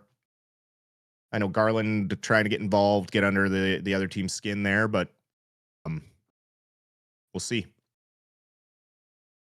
The Vilander show continues, getting another assist on the goal, so that's now 3 assists in the last 2 games. More good signs from a young defenseman who has really been showing. So I'm going to give him an up. It was a second assist, but he still started that play. So we're definitely going to give him an up for that. And I would also give the up to Tolopilo, where I feel like I even through that first period, a smaller sample size, but it did seem like his rebound control was a little better too. So he was able to deflect those shots to the side rather than right out in front, which is something we saw Lankinen having real trouble with. So we're going to definitely be keeping an eye on that too as we go. But that would be, and that's the next question. Tolopilo starts today. Does that mean it's automatically Patera again tomorrow, being thrown to the Wolves in the second half of a back-to-back again? I could be, right? Is an early game, so if they can limit the work that Tolopilo has for the rest of the game, maybe they go with Tolopilo tomorrow night. Patera wasn't bad in the games that he had to play so far. He's just so small, right? So he gives up so much of the top half of the net. It's hard to say what happens tomorrow night. Hopefully they can just focus on bearing down and getting a win here today against these Sharks. Michael Bublé went on the Donnie and Dolly show yesterday, and it was after a storm on Instagram and other social media sites, making his thoughts known about the current situation in the Canucks fan base, in the Canucks organization. What did you see from him when he was on with Donnie and Dolly yesterday? I just saw a passionate fan who wants, the best for the team. He also understands the game, being an owner of the Vancouver Giants for a lot of these years, and he knows plenty of the people personally and has conversations with higher ups, right? Because he is, a well-known Vancouver area celebrity, especially this time of year. Everyone knows who Michael Bublé is this time of year. He basically said he believes in the management, and I mean, it's tough. Is he going to say what he means publicly, or is he going to protect some of those so-called friendships he talked about? Some stuff I agree with what he said. Definitely the Sarah Valley comment was the quote of the year, calling it, if he's a Canucks insider, then the 40-year-old virgin was a porn star. Is probably the best thing I've ever heard in my life. But other than that, I mean, I just saw a guy who cares, right? And he just wants this team to improve. He understands that they've been trying to retool on the fly, and he gets that sometimes veterans have to be traded to get younger. But, we've heard the song and dance from management before, right? Like last year at the trade deadline, all the veterans were supposed to be going, especially expiring contracts, and then they didn't do that. They've re-signed Besser, who has had a good 2 games in a row here, has another goal to go with the assist last game, and has looked better, a lot more chances. So that's been good, but they put a lot of eggs into that basket again. Kind of like a middling winger if he doesn't have the centerman to set him up to score, or a playmaker to set him up to score. It's been nice having Garland there. They start to get a little bit of chemistry going. So if we could get them a proper second line center, then maybe there's something there. But yeah, I'm not sure. I'm not sure what else they can do. and he didn't really know where to go other than, the fans need to stick by the team as best we can and try and be positive. And yeah, sometimes it's going to hurt, but we got to hope we come out better on the other end. Yeah. Yeah. We love having a guy like Michael Bublé on our side. Another guy we like having on our side is Hunter, who's in the chat, showing up for this afternoon game, dropping another 5 gifted memberships, early Christmas gifts, going out to Kruggles, Donnie Bluebone, Emmanuel. Oh, no, not Emmanuel. Sorry, Emmanuel. Smirky Mixer, Kenneth Pete, and Mr. Rainbow Boy, all getting free gifted memberships, courtesy of our legendary dono master, Mr. Hunter. So thank you very much, Hunter, for yet again opening up your wallet for the Dobby College Education Fund and helping us out here. So we appreciate you very much, my dude. That's awesome. Absolutely. I know you hate talking about deployment, but here we go again. Atu Ratu gets taken out of the lineup. But I mean, Reichel got in. You wanted Reichel in, right? That's exactly what you wanted. But monkey paw wish. What happened? Oh man, like they're putting him up the middle, and the poor kid, he hasn't experienced Vancouver, right? So I don't know how much he, goes online and or what he hears from the media, but obviously he knows that. I mean, he can't not know he's kind of on the trade block again. He has an agent who likely hears those things. I worry that he's going to try to do too much now, even at the center position. And if they're really going to showcase him to try and get any value out of him, they should play him at his position that he's been the most comfortable with and most successful at, and that's the wing. So again, I get why Ratu came out. He hasn't had the greatest couple games. So maybe he did need a bit of a rest, but it's hard when they don't have the depth at center. Bluger's still in a non-contact jersey at practice, so we have no idea when he's actually going to come back or be available. If he is available, they might trade him before he even comes back because he's one of those expiring contract veterans, right? So, I don't know. Like, he didn't look horrible out there, but again, then you move Sasson out of a spot where he's comfortable. Baines shouldn't be in the lineup. He's the one who probably should be out of the lineup, and Reichel should be on the wing. But, Baines just needs to go back to the AHL, especially when you take careless penalties like you did at the end of the period. Like, you can't fly by like that and just not have control of your stick. It's careless, and it costs the team, and it could cost them early here in the second period if they don't kill off this penalty. Yeah, it was Baines, but it felt more like a Kane penalty. But somehow their names rhyme, so maybe Baines has been cursed because his name rhymes with Kane. So now we're getting into the. I'm reading the tea leaves probably a little bit too much on that one, but a little bit of interesting news. Bure didn't play a lot of years for the Vancouver Canucks.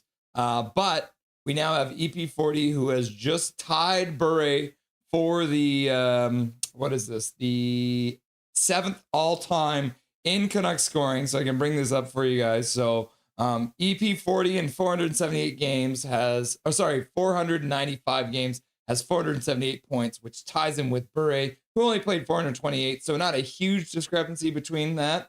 But I would like, the one thing that really popped out for me when I looked at this was that EP40 is a plus 41, while in the same time, Mr. Bure was a plus 17, which, obviously he was a bit more of a power play merchant for anyone who didn't get the pleasure of watching him when he was the Canucks. I was 10, but what does that say for you about EP40 moving up that list higher into that top 10, and now he's got Gradine in his sights?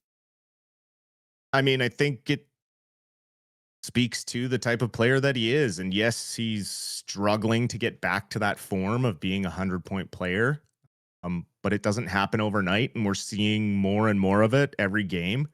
The other thing that stands out with Pettersson that Bure never would have done is the way he lays out to block shots. Even at the end of the first period there, when they lost the faceoff with 6 seconds left, he fully laid out to try and block that slap shot. It missed him and missed the net, but had that hit him, it wouldn't have felt good. And you don't see a lot of star players that put themselves in that position. And, no matter what Petey does, this fan base never seems to be happy with him. They always try to find something he needs to be doing better. And, you know, of course, I think he could be scoring more. He should be shooting more, but it's going to take a little bit of time. And, you know, with where the team is at as a whole, it's, you know, hard to not look at what he's done so far this season and say, oh, he's been our most consistent player at both ends of the ice. And he's been that kind of his whole career.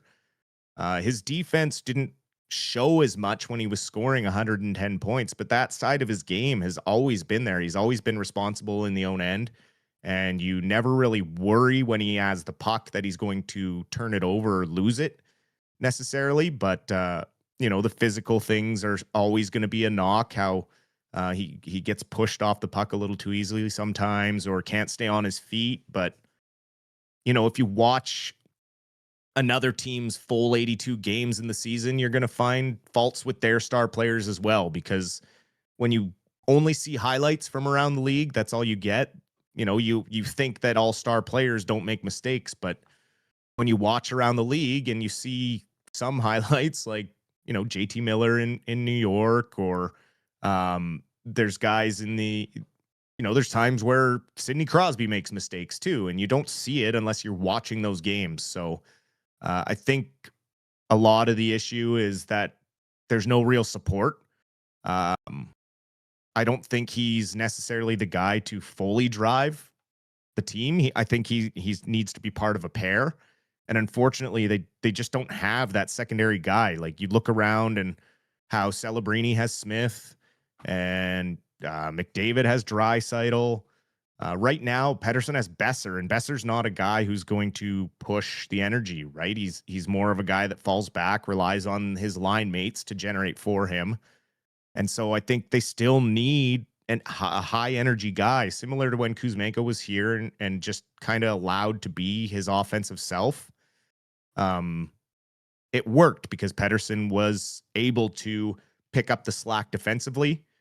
And so, you know, I'd love to see someone more dynamic like that, that's got a little more speed. I know Lecker-Mackey is close to getting back into this lineup.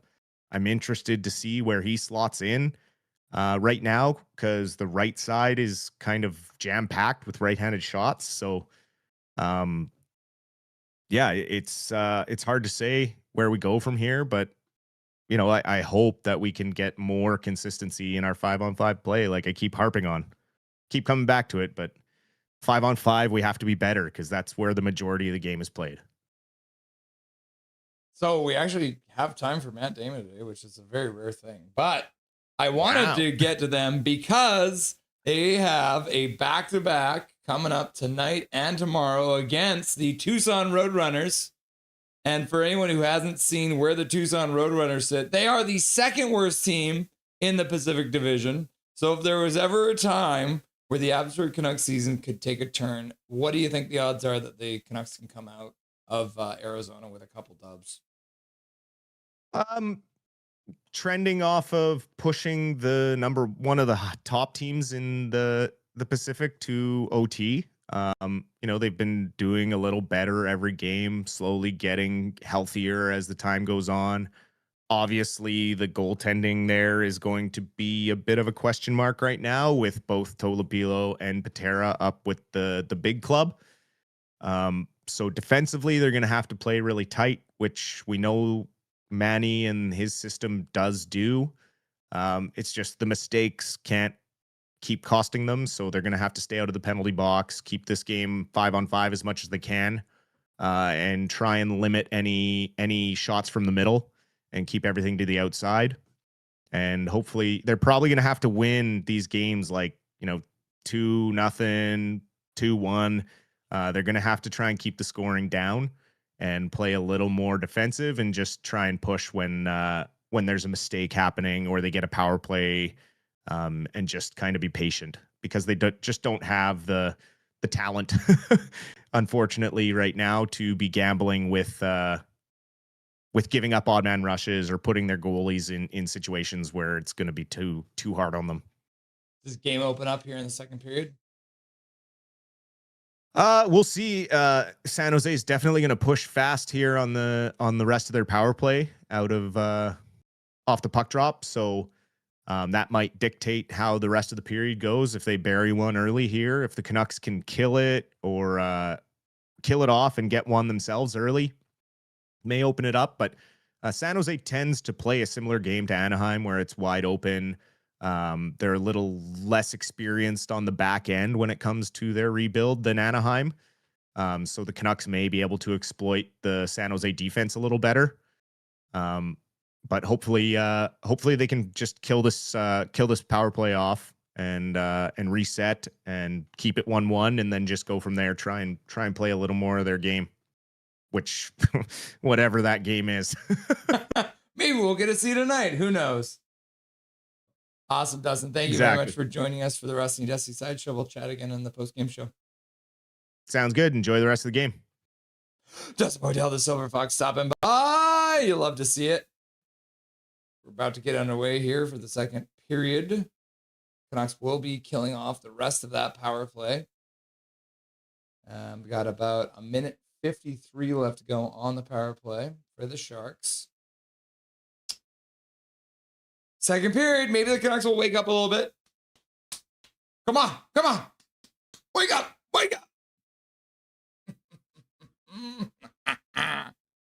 We'll see. It's been a weird game so far. Shots are pretty even, right? It's not like they're out of control. So far in the game, we are at, they're not super even, but close enough. The Canucks have 8 shots. The Sharks have 12 shots. Brock Besser scored his 9th of the season from Garland getting his 9th assist and Tom Wielander getting his 6th assist. And then Will Smith, like we talked about, got his power play goal from Wenberg and Celebrini. So starting the penalty right off the bat here. So the Canucks win the draw and they'll dump it all the way down the ice. So that's a good start to the second period. There we go. Sharks start out. Celebrini. Pass up to the blue line. Puck in behind the net. Back to the blue line. Orloff gets the puck on the blue line. Dishes for Celebrini near side. Passes across. Oh, what a save by Tolopilo. Oh my gosh. Sliding across. Makes a save on Will Smith. Well out of his net. And Will Smith tried to feed it right through Tolopilo, but Tolopilo manages to close the, looks like, was it on the glove side? Oh no, he got on the blocker side. So we got the blocker on it. Will Smith with lots of space on that side. And Tolopilo coming out and making the save and covering up the rebound afterwards as well. Faceoff would be Tolopilo's left. Pettersson can't win it. Shot from the blue line. Gets blocked, ends up behind the net. Marcus Pettersson loses the puck behind the net. Good hit there by Tyler Myers to separate the man from the puck, but San Jose will recover, plays it back to the blue line. Far side boards. Celebrini skates into the near far side corner. 1 minute left to go on the power play. Now intercepted. Now Tyler Myers out. It'll be could be a 2-on-1 slap shot, and Askarov makes a glove save, and he'll hang on to it. Tyler Myers with one of his patented slap shot from 5 feet out. Askarov with a glove save, hanging on to it. That's hilarious that he takes that slap shot. Yeah, and Askarov with a glove save. One player was skating towards the front of the net, but either way, it's the day after American Thanksgiving, people's first. It's good to have an early game for their families.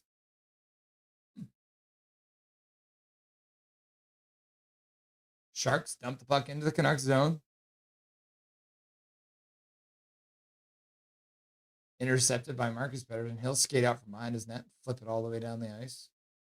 Kiefer Sherwood skates into the zone to pressure, takes his man down, comes out with a puck. That could have probably been a penalty. Now Kiefer Sherwood, shorthanded, drives to the net, gets a cross check from Klinberg, who's being a little bitch about the whole situation. Learn to skate, Kiefer Sherwood keeps on saying. Learn to skate, bro. Learn to skate, Klinberg. 21 seconds left to go on the power play. Yeah, Klinberg just fell down. I don't know if Sherwood even touched him. And then Klinberg comes in afterwards with the cross check. I don't know what Klingberg wants from Sherwood, but yeah, Sherwood just came in to check him, and Klingberg just fell on his face. So it is what it is. Welcome, Big Mac, Big Mac, Big Mac, Big Mac. Kampf can't win the draw in the offensive zone. Sharks bring it out with 15 seconds left to go on the power play. Into the Canucks zone. 7 seconds left. Puck's in the corner. We got a rugby game. Sharks dig it out. Now Klingberg across for Toffoli. Toffoli gets a shot, and Tolopilo makes a save. Hangs on to it off the former Vancouver Canuck. 18:05 left to go in this period. Power play is over now for the Sharks, so the Canucks managed to kill one off, which is good to see. Good job by Tolopilo, just hang on it. Adam Gaudette, another former Canuck, crashed in the net. Well, Myers is the one of the few Canadians on the team. Yeah. Baines is better than Reichel. That's not saying much, I know. Face off in the Canucks zone now. The Sharks managed to get 3 shots on that power play. Now they win the draw. Back to the blue line. Pass down low, ends up behind the net. Bounces off the net. Sharks chop it up. Garland picks it up on the half boards. He'll play across the zone over for Hughes. Hughes through the middle. Gets into the Shark zone. Cuts down into the near side corner. Plays around the boards for Besser. Back to the blue line, but Garland wasn't there in time. So he has to backtrack. Now Tom Wielander plays it up for Hughes. Hughes passes up for Comp. Comp skates the middle. Shot to the front. That one goes wide. Garland picks it up. Skates in behind the net. Spins behind the net. Skates back up the far side corner. Back to the blue line for Hughes. Hughes walks the blue line. Skates down. Stops. Cuts back to the middle. Shot to the front of the net. Rebound comes out front. And Brock Besser with a shot on net. Askarov makes a save. And then manages to jump on the puck from the side. Oh my gosh. Some pressure from the Canucks after killing off the power play. 17-15 left to go. You love to see it. Canucks getting a couple chances there. Jacob Cozy is back. Everybody ready for the rebuild? And Calvin's like, Jacob! And then Sensei Dean Weiss says, no goal! Number 1. Shannon's in the house. I still have time to kill before my 5 to 9 shift. What's up, Shannon? Nice to see ya. Welcome back to the stream. And Calvin 99 was like, Jacob! Sigmina, funny we don't need wingers. We need a C or 2. Yeah, we need definitely some centers. Sharks win the draw. They'll dump the puck down in the Canucks zone. First one onto it is Hronek. Throws around the boards. DeBrus chops it out to center. Kane tries to get to it. Good job by Pettersson. Cutting to the front of the net. And he scores! Oh my God! That would be the goal of the year! Pettersson negotiates a bouncing puck. And then as he falls past Askarov, chops it towards the front of the net, and EP40 has scored a goal! Oh my God, what a broken play. Off his skate, rolling puck, falling down under check, and scoops it past Askarov. Holy shit, that was a nice goal. He might have even put that one off Askarov. Celebrating, doing his best to check Pettersson, but no good. And Pettersson manages to scoop it past. What is that? What a beautiful goal. Holy cow. Bobby's like, go, go, go, go, go. Big Mac's like, go, go, go. Boom, go, go, go, go. Petey got one. Yep. What a beautiful one. And the Canucks come in on a 2-on-1. Ooh, ooh, ooh. Okay, breathe, Russell. Breathe. That was amazing. Myers down the boards, fires it towards Askarov. He has the side of the net covered. Now the Sharks played off the boards. Sherwood gets in the neutral zone, passes it back for DPD. DPD off the boards out to the Sharks blue line where the Sharks will pick it up. They'll skate in, trying to dump it into the Canucks zone. Manages to get the puck deep. Comes up the near side boards. What a goal by Pettersson. Oh my gosh. Oh my gosh. James C. Kirk is here, EP40 to beam up. Yep. Oh, and then Hunter drops a gifted membership into the chat. And it goes out to Being In, getting a free gifted membership courtesy of Hunter. You love to see it. Thank you very much, Hunter. You're an absolute legend. Sharks will intercept the puck in the Canucks zone. Shot deflects to the side. Thank you for donating to Dobby's college education fund. We appreciate you. His 8th of the season. Pettersson scores, assisted by Kane and Hronek. Kane with his 9th assist of the season. Good stick there by Carlson to deflect the puck. Ends up going all the way down into the Sharks zone. Askarov plays it to the side. They'll play it up. Sharks skate it in. Gaudette plays it across. Bobbled pass. Hughes now skates into the Shark zone. Baines goes to the front of the net. Dishes down low for Baines. Baines trying to negotiate that pass, but he was facing the wrong way. And Askarov will grab onto that pass. Hughes with a nice pass over Baines. Baines couldn't get the shot off. Thank you very much, Hunter, for the donation. You're an absolute god. Go, go, go, go, go. Too evil. Too evil. Too evil! Yeah, good play started by Kane. And then Pettersson from his knees scoops it past. You'll love to see it. Yeah, I think it went off of Askarov's toe and into the net. You'll love to see it. Hunter, Hunter, Hunter, Hunter. Oh, celebrating gets waved out of the draw. Besser's got a little smirk on his face. 15-10 left to go in the second period of play.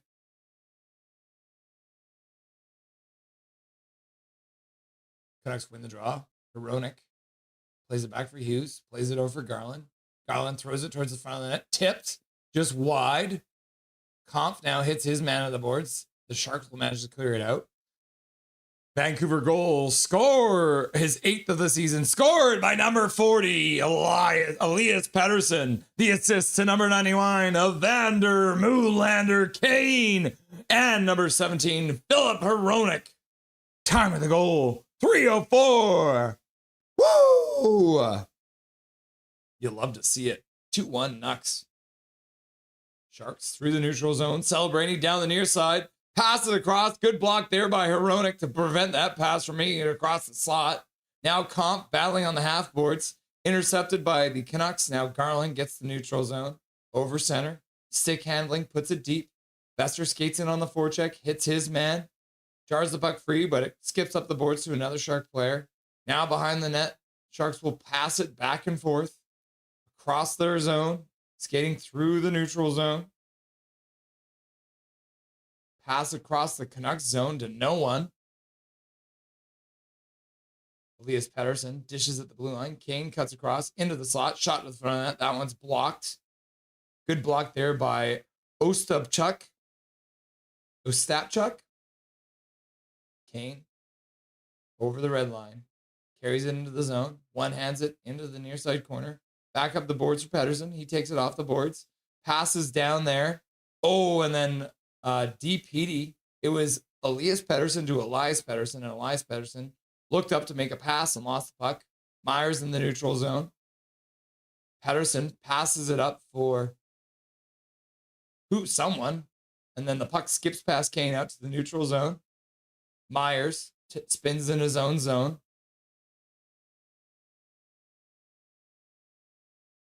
Puck in on Tolopilo, and he'll grab that puck and hang on to it with 13:02 left to go in the second period of play.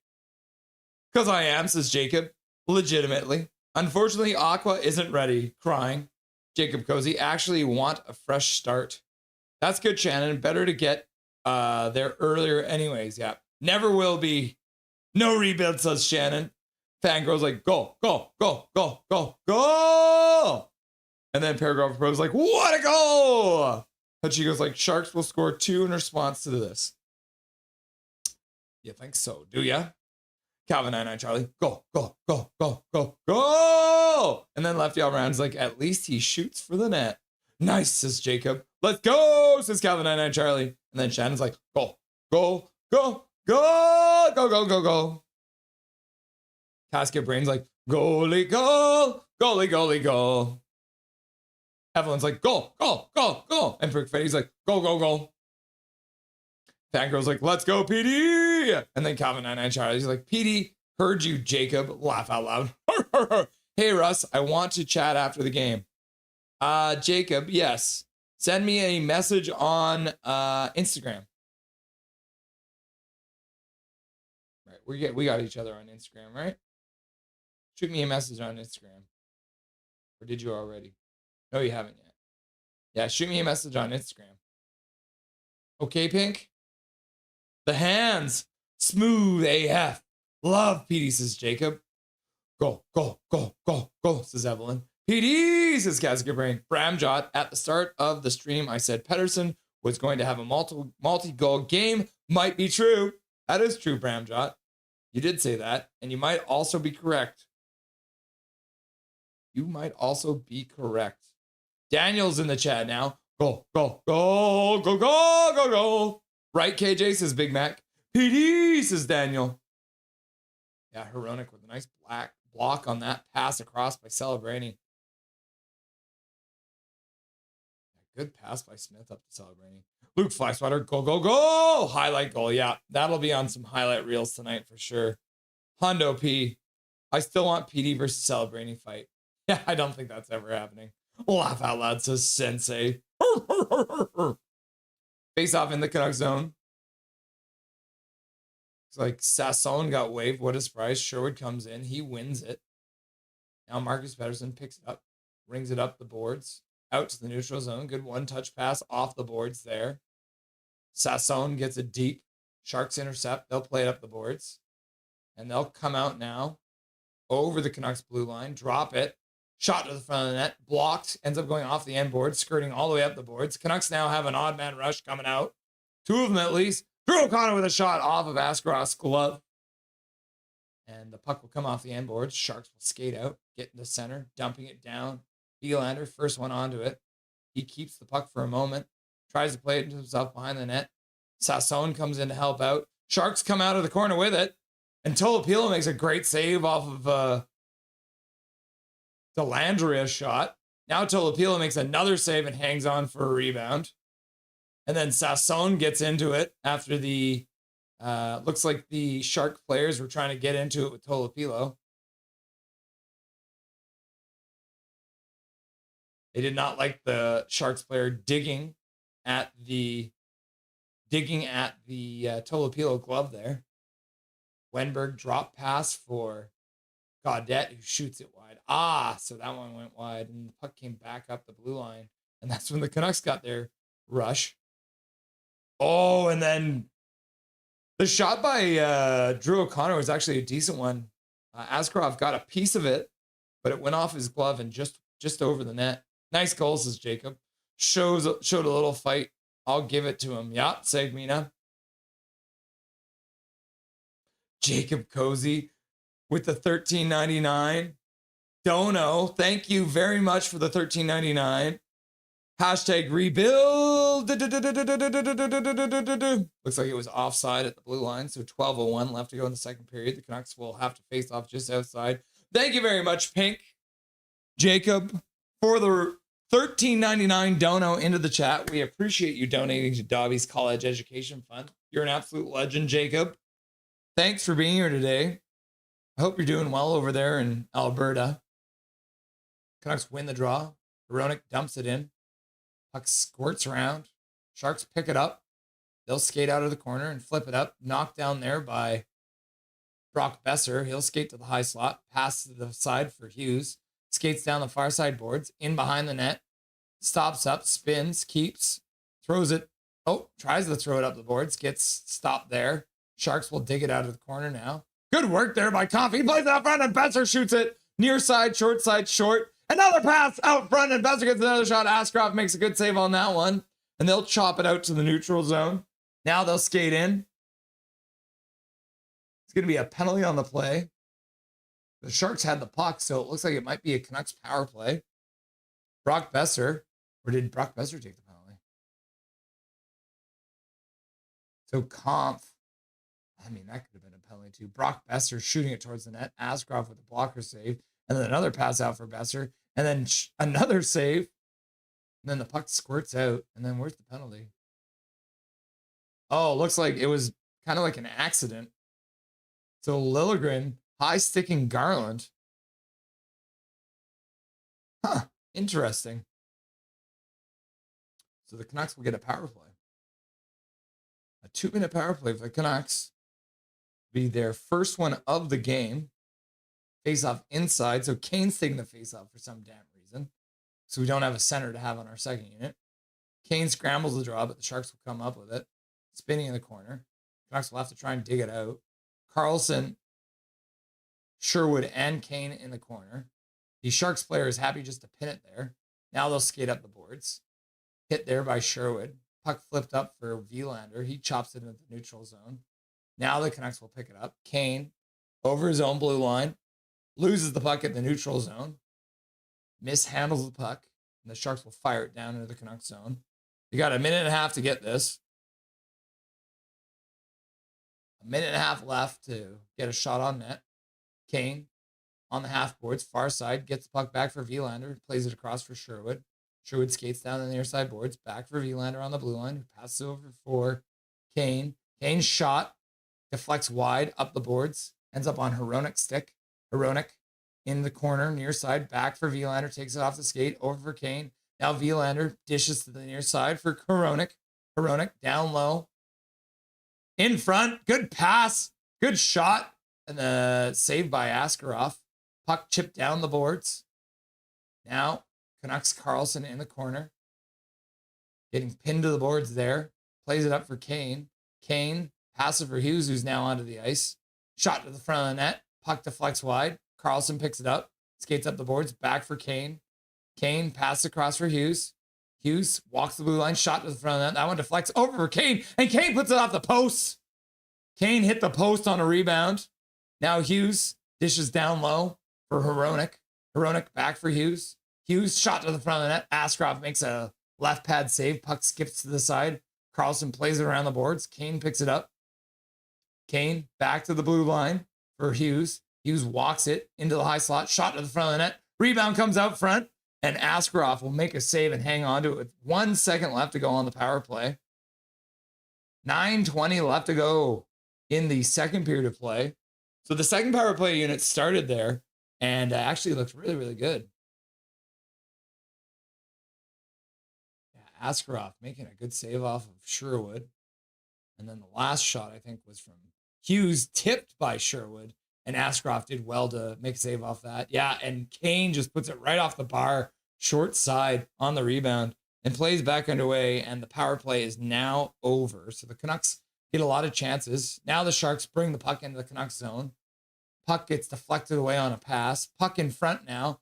Oh, and what a shot by Will Smith. And that one deflects out of play. Holy cow. Oh my goodness. Will Smith all alone in the slot gets a beautiful shot off. And that one either was off of the post and out or Tolopilo got a piece of it. If it was a Tolopilo save, that's crazy. Has PD ever gotten into a fight before? Would be very interesting to see him in a fight laugh out loud. No, PD has never fought. Too bad our season is kind of in the hole. Yeah, I agree. Go, go, go, go, go, go, go. This is Keith Catherine. Hunter, Hunter, Hunter, says Big Mac. Come on, Baines, says KJ Brazy. Did they score again, says Calvin 99 Charlie. Evelyn's like, too evil, Rusty and Dusty, too evil. No, they didn't. False emojis. False goal emotes. Did they actually? No, I'm wrong. Just super late emotes. Too evil, too evil. Calvin. Oh, I see. 2-1 Nux is KJ. Kane not bad. Yeah, Keith, I agree. Hit the post there. Can't fault him on that. I love everyone here, says Canucks. What's up, Canucks? Q3X. Thanks for being here. We love you too. We love you too.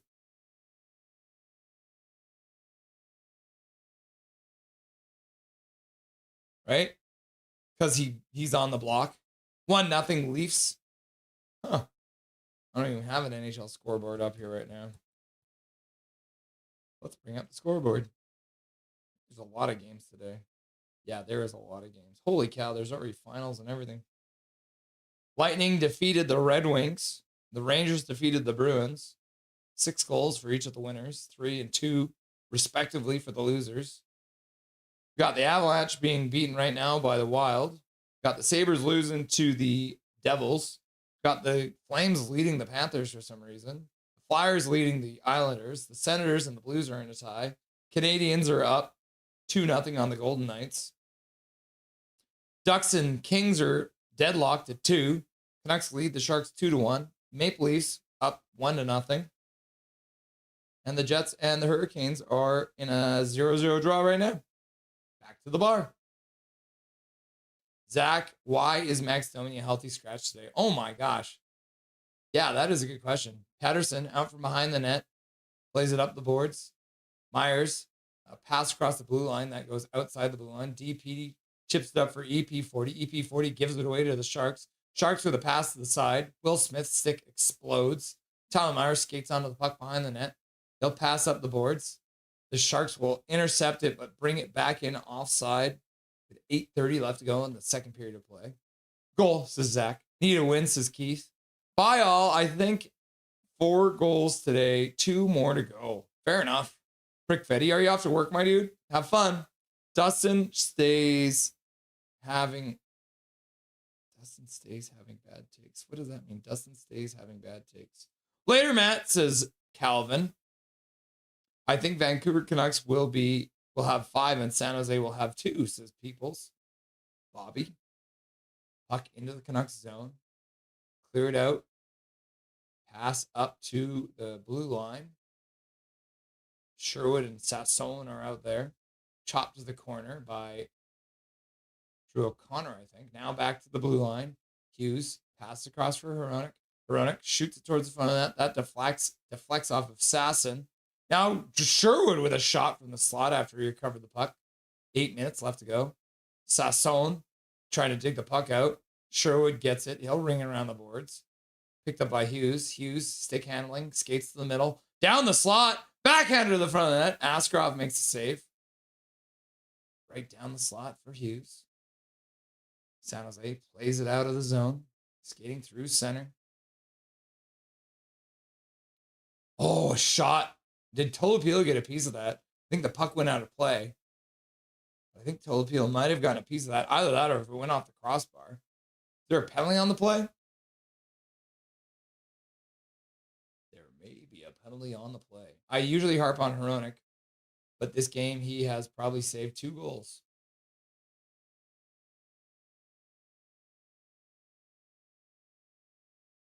Did Quinn Hughes just get a penalty for unsportsmanlike conduct? I want to see a replay. What did he do? Unsportsmanlike conduct for the captain, eh? He must have said something. Interesting. Anyone hear the song Peaches from Super Mario Brothers? Well, I made a parody of that song about Petey. Are you going to put it on your YouTube channel? All right. Sharks win the draw. Another power play for them.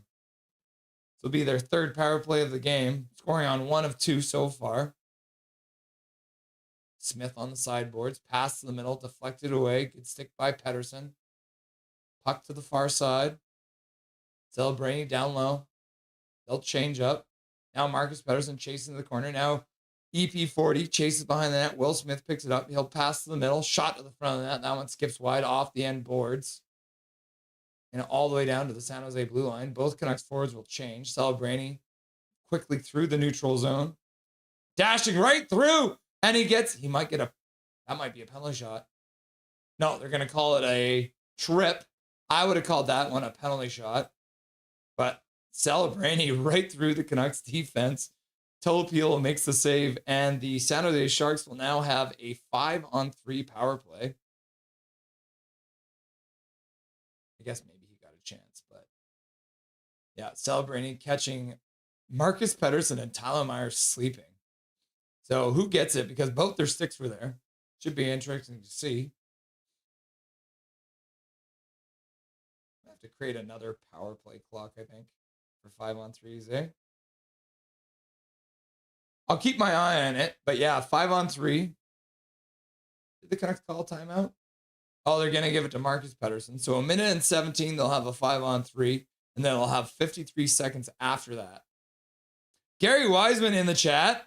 WTF is the start time. Live long and prosper. Welcome back, Gary Wiseman. So yeah, 1:17 on the penalty, 5-on-3. Sharks win the draw. Wenberg. Pass across. Shot off the post. One-timer shot right off the post. Now Pettersson in the neutral zone. He'll just flip it high. Oh, and he picks it back up. Askarov has to make a save. What a play by Pettersson. Outside the box of a move. Shoots it high into the air. No one knew where it was. The defenseman in front of the net was like, I don't want to get hit by the puck. I think that was Orlov in front. First, they win the draw. Shot off the post. Puck deflects out. And then on a 5-on-3, Pettersson gets the center, flips it high. And then Klinberg's like, I don't want to get hit by it. And then Celebrini falls down. And then Pettersson drives the net. And Celebrini's like, why didn't I get a penalty? He hit me, ref. Shut up, Celebrini, and join the Canucks. What a crazy play by Pettersson. Now Garland's taking a face-off. 5-on-3 face-off inside the Shark zone. Garland does not win the draw. He'll step through and just pressure a little bit. Sharks now skated out. Celebrating with speed. Dishes to the side. Eklund down the boards. Back up to the blue line. Klinberg there. Passes down to the side. Near side. Now back to Klinberg.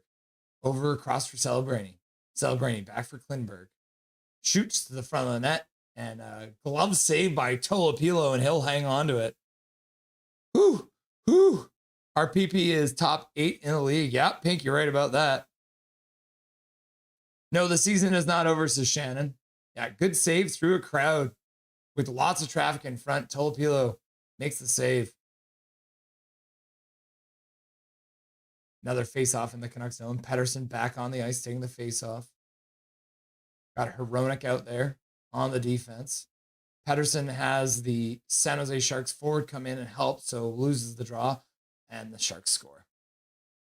Puck to the side. Number 72 on the Sharks. On the one-timer, Eklund slamming it through, squeaks through Tolopilo's legs. So the Sharks will have a power play still because it's a 5-on-3 goal. So we'll call it a tie game now.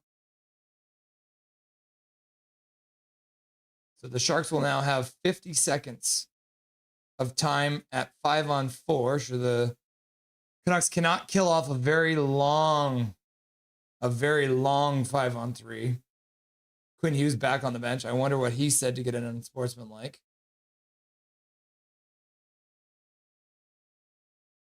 Face-off won by the Sharks at center ice.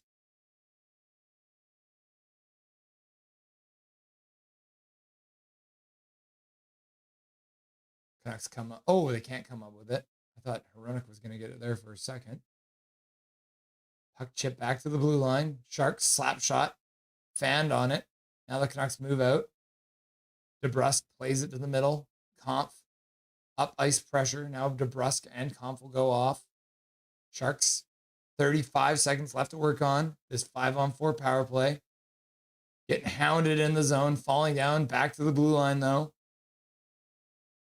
Tyler Toffoli plays it down low. Pass to the near side. Back behind the net. Hronek harassing his man. Back to the far side for Toffoli. Back to the blue line. Klinberg shot to the front of the net. Deflects wide. Ends up coming off the end boards. Up towards the blue line. Picked up there by Orlov, who ends up going into the corner. Kurashev comes in. Comes up with the puck. Plays it behind the net. Hronek couldn't pick it up there. Now the power play is over for the Sharks. Back to full strength. Shot to the front of the net. Tolopilo makes the save, and he'll hang on to it. I don't think he knows where the puck is, but he'll keep it out either way. With 4:45 left to go in the second period, we got a 2-2 draw now after the Sharks score at 5-on-3. Dustin is very knowledgeable on the team. Honestly, more knowledgeable than me. Soft ass ref. Seriously, Quinn, another penalty. Ref is a baby, says Jake the Pancake. What's up, Jake the Pancake? Paragraph Pro mods, not sure who dropped the banhammer on Jerry, but next time leave him. I am a grown man. Anything he says through his screen won't bother me. Laugh out loud. It's funny because I agreed with a few of his comments. I was the one who banned Jerry for the day. He got a ban. It was me. I banned Jerry for the day. Trade Quinn to the Sharks, is Chico. Not me, Dustin. Yeah, YouTube put EP41 on the back of my handle. Interesting. Yeah, that must be like your random YouTube name that they created it. Laugh out. What would Jerry do? I don't know what Jerry did. He likes to get personal with me. Laugh out loud. Not sure what I did. Laughing and crying. I thought he left. I just noticed he was typing in chat. Oh no. Go Vancouver, eh? Oh boy, another penalty. Fox Whalers like sharks. Hachiko's stoked. Stay out of the sin bin, says Casket Brain. Wasn't stupid phone. This is really sensitive referee. Is that Ray Ferraro on the comm today? Yep. Uh-oh, this is Daniel. Sensei DY, you have to go to your own channel and change your handle back. I read online it's to crack down on chatbots. Gary, I think that's Landon. Laugh out loud. I think Ray is retired. No? So the referees are at the box right now. Having a chat for some reason. Oh, they're reviewing this last play, so the Sharks might have a 3-2 lead now. The mods ban anyone who don't agree with them. Jerry was funny. No, I banned him because he was getting personal. We ban anyone who starts calling people by names, is usually how it goes. Canucks. Quinn thought there should have been a penalty when he was driving to the net and yelled at the ref, and I guess the ref didn't like that.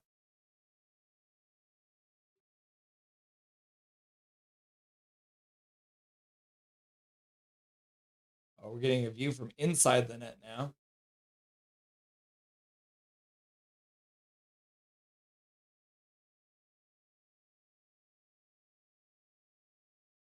Can you show me an angle where the puck's in the net?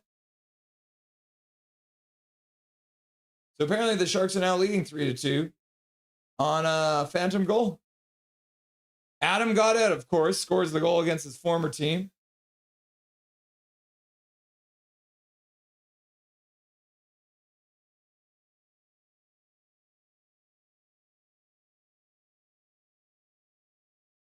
Puck went into the goalie's glove in the net.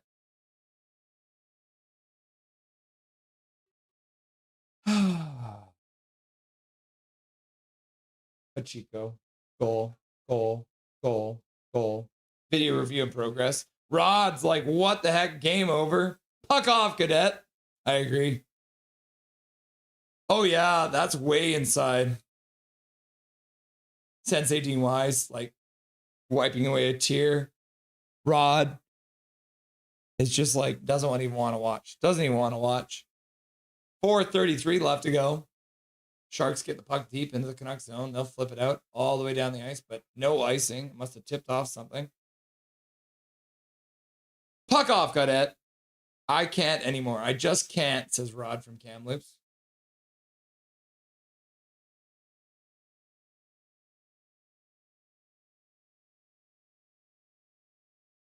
Now, the referee all the way out center ice calls a penalty on Liljegren. Complaining about the refs is funny. They're trash against every team. This is true. What the heck is this? Nick Pinkerton showing up, dropping a $30 dono into the chat. Oh, yeah. I mean, that was a cross check. Thank you very much for the $30 dono saying go Sharks and Canucks. We love to see it. So Nick Pinkerton dropping a fat $30 dono into the chat. We appreciate you very much. Donating to Dobby's college education fund.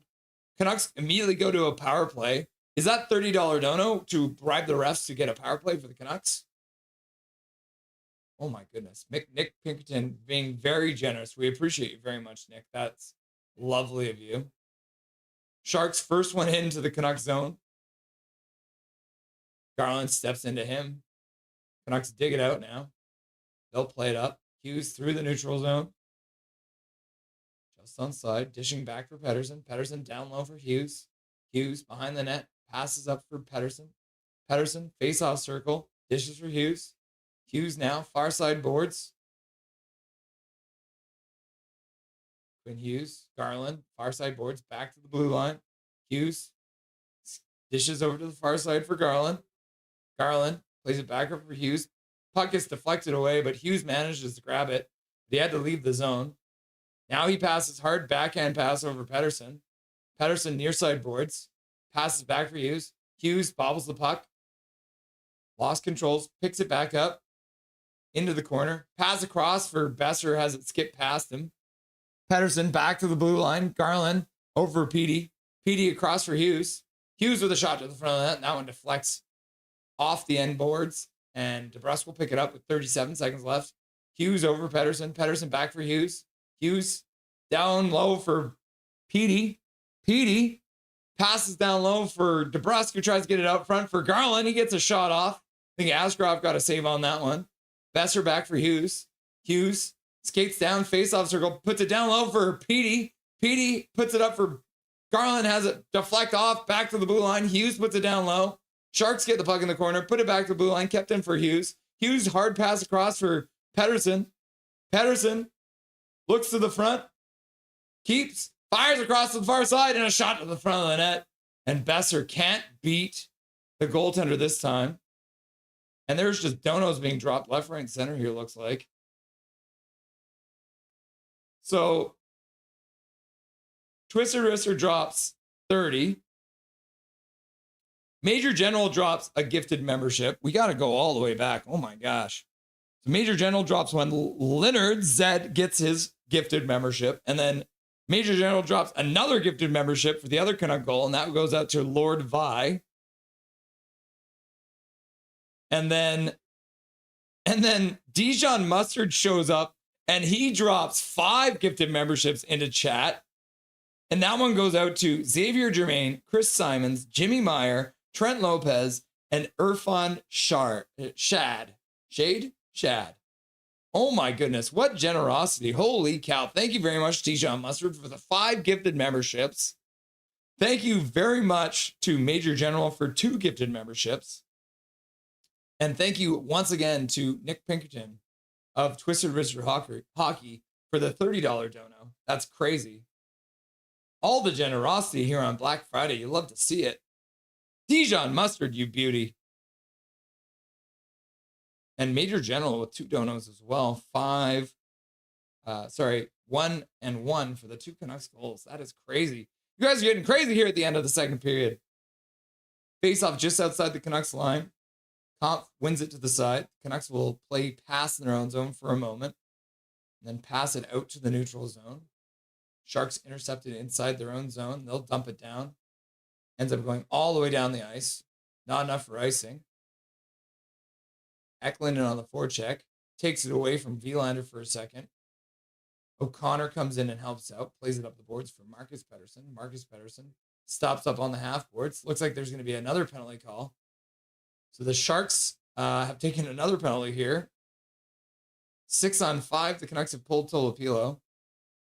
Quinn Hughes stops up, loses the puck for a second, recovers. He'll skate back. Will Smith trying to check Hughes. Hughes brings it all the way back into his own zone. Hughes with some speed out of his own zone. Gets to the blue line and then loses it. And the Sharks will come up with it with 48.2 seconds left. What are we getting at for a call here? Oh my gosh. Chaos. Chaos! Fangirl, it's the position of the puck relative to the goal line. If the entire puck crosses the line, no matter where it is on the goalie, it's a goal. So Eklund getting a penalty for holding the stick. So the Canucks will have a little bit of power play time here to finish up the second period, and then they'll, as long as they don't score, they'll have 48 more. A minute and 12 seconds left to have a power play in the third period. Hughes passes down for Besser. Besser back for Hughes. Hughes dishes for Petey. Petey doesn't take the one-timer. He'll skate to the top and pass across for Besser. Besser shoots it. Near side ends up just going off the side of the net. Back for Hughes. Hughes down for Petey. Petey spins, skates down the boards. Plays it back for Hughes. Hughes cuts to the middle. High slot. Tries to play it in front. Shot by DeBrusk gets blocked. Now Hughes picks it up. Garland goes to the front of the net. Dishes down the boards for Besser. Besser passes back for Hughes. Hughes with a slap shot. That one gets blocked. The Sharks will clear the puck out and down the ice, and that'll kill the rest of the period. So there'll be 1:12 left to go on the power play for the Vancouver Canucks in the next period. Oh my gosh. And then a goal that they reviewed, and suddenly it's in the back of the net. The Sharks have taken a 3-2 power lead in the period. So we're going into the second intermission of play. Oh my goodness. What a chaotic second period, but you love to see it. It was lots of fun. Adam Gaudette from Toffoli. It was Adam Gaudette from Toffoli too. That's funny. Two former Canucks teaming up. All right, guys, let's get Nick on the phone.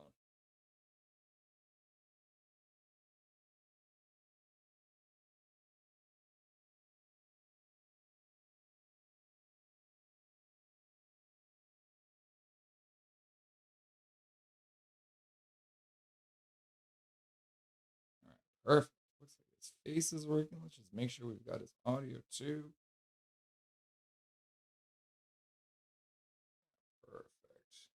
Excellent. All right, guys, without further ado, a very generous individual dropping $30 in the chat before he even gets on the screen. We're happy to have on the show again, Mr. Nick Pinkerton. Thank you very much for the dono, brother. I appreciate that. My pleasure. Thanks for having me on the show. The first period was a bit of a snoozer. Second period really turned into chaos, and that's more what we kind of expected from these two teams. Is that kind of what you were thinking this game was going to be? A lot of up and down, not a lot of defense?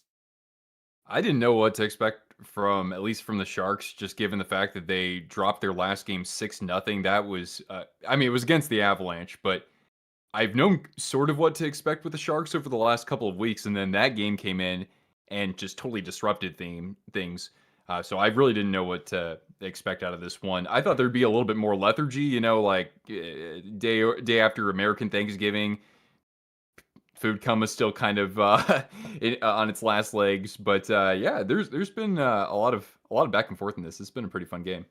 Yeah, we're excited. It's funny too because obviously we talk a lot about Canucks logic, which usually means former Canucks scoring against us. So we got Adam Gaudette scoring a goal from Kurashev and Tyler Toffoli, so two former Canucks teaming up to get that goal. Did you? Because I don't know if I actually saw the puck in the glove. On the replay, did you manage to see that puck in Tolopilo's glove over the line? Oh my gosh, I didn't even see the goal. What happened was I was watching it in the living room, and then it was the last commercial break before intermission. And so I said, okay, well, I need to go into my studio here. I'll pull up the game. And as soon as I do, there's the goal. So I didn't quite get a full look at that. Yeah, it was. It's one of those things, the black glove and the black puck, hard to see, but I guess the experts up in the rafters were able to see that. So the Sharks walk out of the second period with a 3-2 goal. Now, I wanted to chat with you just generally about the Sharks because we didn't know what to expect from them this year. A lot of people thought, they'll be basement dwellers again. But so far, the team has been looking very solid, a lot of offense, and have been winning some games. They're not basement dwellers right now. Has that been a kind of a nice surprise for the Sharks fan base this year? It's been a big surprise to us. I didn't think that this was the year they took a step forward. I thought that maybe next year was kind of that year, similarly to like how the Ducks and maybe even the Mammoth this past season. But yeah, they've certainly evolved, I think, with their game. It was a lot of kind of run and gun, like 6-5 games that we would come out the losers, whether or not that was with the point. And then yeah, this team has actually been able to, I think, adapt better to what Ryan Warsofsky's asking for defensively and just kind of getting back defensively. And the goaltending's been really good too. I mean, it's been a tale of two different seasons, especially as it pertains to that. Yeah, and your goaltending duo, quite young too. I know you guys picked up Nedeljkovic from Pittsburgh, and then Askarov, you guys drafted. I didn't know if we were going to see that as your duo moving forward. I thought they might try and pick up a veteran guy, but has it been okay though, running with the two young guys? They're kind of playing off each other, or what are your thoughts on the goaltending in San Jose? I'm enjoying it, and I think that having two competent goaltenders or two guys who are playing a lot better than the first 3 weeks of the season, I think that they're able to sort of compete among each other for that as well. It's not. I think that the way that they're deploying the goaltenders starts wise is pretty much how I envision things toward the end of this season. So that's good. So in other words, as long as they're both playing well, Askarov is going to be kind of the 1A, and then Nedeljkovic will be the 1B. And I think that Nedeljkovic was probably willing to accept that sort of role as well with, a highly touted young goaltender in Askarov. So I think that those two have really played well together as a tandem. And yeah, I'm excited to see how Askey keeps developing. He's a scary one. There's a lot of people who are very high on your goaltending, so I wouldn't be surprised to see him as kind of the face of your franchise moving forward for a long time here. You should see some interviews. Yeah, is he a good interview? Oh, he's fun. Yeah, Yeah. He's got. I mean, he's a goalie. He's got lots of character on him. That's for sure. But we always love to ask you about Macklin celebrating our native son blowing up, man. He's the my favorite interview I've seen from him this year is like, oh yeah, you're in the same realm as like Wayne Gretzky and stuff for young players scoring, and he's like, that stuff doesn't matter. I'm just here to win hockey games, right? So good head on his shoulders, and is making a case for himself to make Team Canada. What have you seen from Macklin celebrating so far this year? Yeah, I think one thing that I always enjoy with his game is that when he makes a mistake, like a turnover on what could be a pretty high scoring opportunity, then he just gets after it. He just follows the puck relentlessly for the rest of that shift, and he'll often strip it from somebody. So I like, of course, his level of compete. I don't think that wasn't evident in his game last year. But this season, you're seeing that he's just connecting on a lot of his shots. I think last year he did have some anti-puck luck in that I think he could have probably flirted with 29 or 30 goals, and that's starting to reward him this year. And what I've heard from the veterans is that this is a guy in the locker room who is kind of looked at as their leader right now, and I didn't expect him to be that far along. He's got an A on his chest, and we could see a different letter on his chest next year. Do you guys have a captain right now? Because I know with your longtime captain leaving officially now with injuries, have they just gone with the 3A so far this year? Yeah, it's even more than that. I think that they have like 4 or 5 guys. But the Sharks really haven't had a true on ice captain for the last, I think, 3 seasons. Really, Couture is still on the books just for salary cap purposes.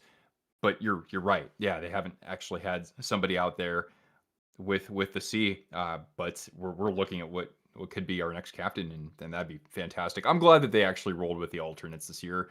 Some people thought maybe give it to Toffoli for a season or two, and I know that he certainly does have a strong role as this veteran forward who has won a Stanley Cup. But really, I think that having just a clean slate for somebody like Macklin, and thanks to the mentorship from Toffoli and from a couple other guys on that roster, I think he'll be ready for it.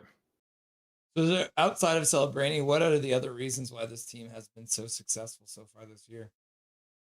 I think just defensively, they have made some improvements. You look at the defensemen on the team, and not too many of them are going to be jumping out at you. Sam Dickinson's has his growing pains, but actually, when you look at the analytics, at least from the last time I saw one of those Jay Fresh cards, he grades out surprisingly really well. Muka Madulin has some really good defensive fundamentals in his game as well. But I think that just systematically the team is playing better. I think that in terms of understanding their assignments, they just look like they're playing more cohesive as a unit this year defensively, and that's great. It was not looking like that at the very beginning of the season, but yeah, things have improved a lot there. The penalty kill looks a lot better, and today the power play and the penalty kill are showing up, so that's pretty great too. Yeah. The R word has been bantered about up here in Vancouver again this season, rebuild, which the owners here will never let the GMs actually do, I think, but they claim they can. From a Sharks fan who did go through a rebuild and starting to see some of those fruits growing on the tree, are you saying to me that the last, 4 or 5 years of suffering has been worth it now that you're starting to see some of these guys come into the NHL?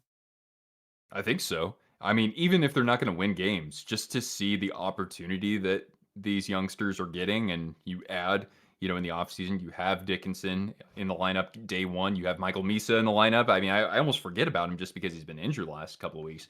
And Yaroslav Askarov starting on the roster this year. That's great. If you're gonna lose, have it be a learning experience for guys who are not nearly as experienced. And I hope that Vancouver is able to take a cue. And I wouldn't just say from the Sharks. I mean, other teams that have gone through that long-term rebuild, Chicago and really Anaheim. Holy God, what a story they've been this year. Hey, the dividends are paying off now. So I hope that they're able to, use that as a sort of motivation to, I'm sure that they have good pieces to build around for the future. It's just that it does take a long time until you have the right kind of supporting cast around that. Do you think the management and the coaches are looking to add if the Sharks are hanging around that kind of like playoff picture? Is there any thought that they might try and add some pieces to try and make some kind of a playoff push this year?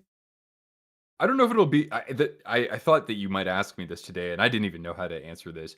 They might do it with the sense of somebody who could have value beyond this season. I don't think that they would take on any rentals or anything like that. The good thing for the Sharks is that they have assets that they could deal if they wanted to acquire something for the future. What I would love to see, I mean, I don't envision this happening, but considering they were probably going to be a bottom 3 team to start this year, but now I'm like, okay, well, shoot, we're not going to be anywhere near those top picks unless we get really lucky with the lottery. And some fans might not even think that we'd be part of that. I think that, our best hockey has been played so far this year, and I don't see us making as a wild card, but hey, season's still pretty young. But to cut to the chase here, I think the Sharks have enough pieces where if they wanted to move up in the draft, then they could possibly do it. They'd have to, give up something pretty nifty, but their draft capital going forward, their prospect pool, they've got, an abundance at a lot of different positions out there. So I'd be kind of curious to see that because, I mean, what do the Sharks need most? They need a two-way right shot defenseman, and there's Keaton Verhoff. And I thought that he was going to be in teal going into next year, but so far I don't. It doesn't look like it. Yeah. I mean, who knows? It's like you said, it's very early on, but I mean, you guys are moving in the right direction, and so it's good for you guys to see. Finally getting to see some wins, and it's exciting hockey too. I think that's the main thing is, and we say that about the Canucks where they have been losing a lot lately this season, but there is a lot of good effort out there. They look like they care about the game, and you can obviously see that from the Sharks today that they care about each other. They care about the game. They're always out there hustling and having a good time while doing it too, looks like. Yeah, and I mean, I liked how Adam Foote became the next hire for the Canucks. I think that's, at least when you look at somebody's career, you want somebody like that being a leader behind the bench. So I hope that pans out and that he's seen as a long-term solution, even if they do have to regress in the standings. So all the best to you guys with respect to that. We'll cross our fingers. There are many people who are not a fan of Adam Foote up here, specifically his forward line deployment. But I think we have to still kind of wait and see if after some of these players get back from injury that the team can develop some chemistry, because that has been very difficult with the amount of people we've had out of the lineup so far this year. Yeah, who's the biggest name out of the lineup right now? Hoglander got injured even before the season started, so that kind of was the first domino, and then Heel got hurt, and then we've had other people missing too, right? So I think at one point, Brock Besser left a game because he took a puck to the groin, and at that point, the Canucks had 9 regulars out of the lineup, which is a half of an entire NHL roster.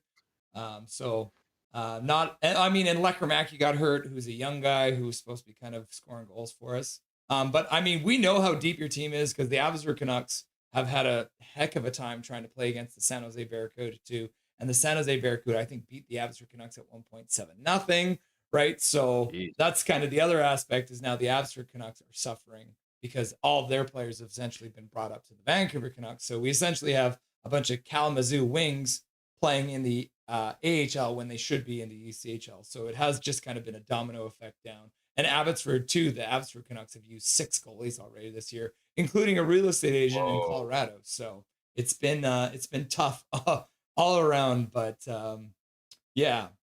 What's been happening on Twisted Wister? Let's talk a little bit about the channel, what you've been doing so far this season. I mean, this is a real great way to make an impression on your community. Oh yeah, the last video I made, it was a historical deep dive into the Edmonton Oilers dynasty of the '80s. So that's the last thing I did. I haven't done a stream in a while, but I'm working on something right now. Just another historical video, player career video. Not doing as much with the channel as previous years, but yeah, I'm trying to stay active with it somewhat. How's Cortana doing? Overall, she's pretty good. She's going to be 12 in January, and she still is able to exercise fairly well, especially at that age, even though she wasn't always, she wasn't quite the same after her injury, but she's still running around and, pestering us for treats and all that. So altogether, I think she's doing pretty darn well. How's Dobby? Good. Yeah, he's a good boy for the most part. He has been going to daycare a lot, and I think he really loves it. And now in BC, the weather has turned to about a rain, so he comes home and he's a soggy mop pretty much every time we pick him up. But you can tell he's having a good time. It's cute too because the daycare we take him to sends out photos every month on a newsletter, and so every once in a while we get a cute little picture of him cuddling with some other dogs. So that's been good. Hey, that's cool that you're able to keep him around his own kind plenty. I used to do that when I had an office job. I would drop off Cortana at daycare too. So it's a good way to kind of give them what they need when you're not there. I think the thing is, if we don't take him to daycare, he's a little bit of a menace. So it's a good way when he gets home, he's immediately asleep. He sleeps for about 18 hours after daycare. So it's really good for him to just get that extra Aussie energy out. Yeah, that sounds about right. I remember those days. Yeah. How old is he anyway? He is coming up. He'll be 6 next February. February 15th, I think he was born or something like that. So yeah, 6 years coming up. Awesome. Yeah, he's a little sweetie. What do you expect from the third period of this game? I don't know. I mean, we have to see how special teams continues to kind of play a role here in the story, because the Sharks are really winning this game because of special teams. Canucks have had some good chances, even strength and special teams. Ones where I'm surprised they haven't hit the net. So you got to think that maybe one of those is coming for them. Yeah, we hope. We hope. I mean, I'd be fine with an overtime game as long as you're cool with that. I can think of worse things, like losing 6-0 against the best team in the NHL. Thank God I couldn't watch that game though, because it was I couldn't find a bootleg stream. I'm in a blackout market for the Avalanche, which is really weird because Vancouver's a hell of a lot closer. But yeah, that's kind of funny. Awesome, Nick. I appreciate you coming on the show. Everyone was very excited to see you again. Give my best to your lovely fiance and give Cortana a little pat and a treat for me. And I'm sure we'll chat again sometime soon, my man. I hope so, dude. Thanks so much for having me on. Nick Pinkerton from Twisted Wrister Hockey. If you haven't done it yet, make sure you check out the link in the description. Go give him a sub. Go check him out. Lovely man, awesome human, and give him some money so you can get some more treats for Katana too. We appreciate him stopping by. Oh yeah, third period coming up. Canucks starting with the power play. You'll love to see it. Yeah, so the Canucks starting on the power play. They'll have 1 minute and 12 seconds to start the power play.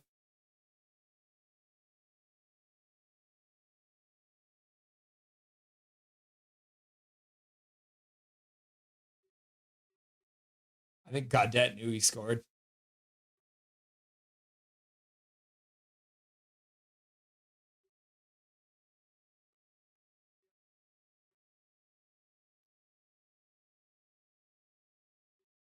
Oh, yeah, you can see it now. All right, I'll accept it. That was a goal. Adam Gaudette scoring against his former team.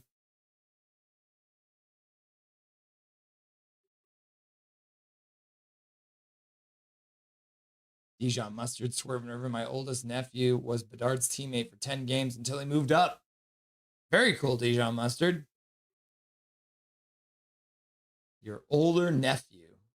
How many nieces and nephews do you have, Dijon?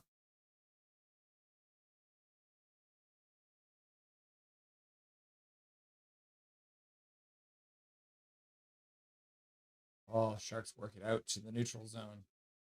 Quinn Hughes has got to retreat all the way back in his own zone. Canucks over 2 on the man advantage here. Hughes in deep. Plays it back for Petey. Petey plays it over for Hughes. Hughes spins, skates back to the middle, puts it over for Pedersen. Pedersen puts it down low. Pass across right through Besser. He chips it back to Hughes. Now back over for Besser on the near side. One-timer from Hughes, and Askarov makes a glove save with a little bit of a windmill on it. Oh, it is 14 seconds left to go on the power play.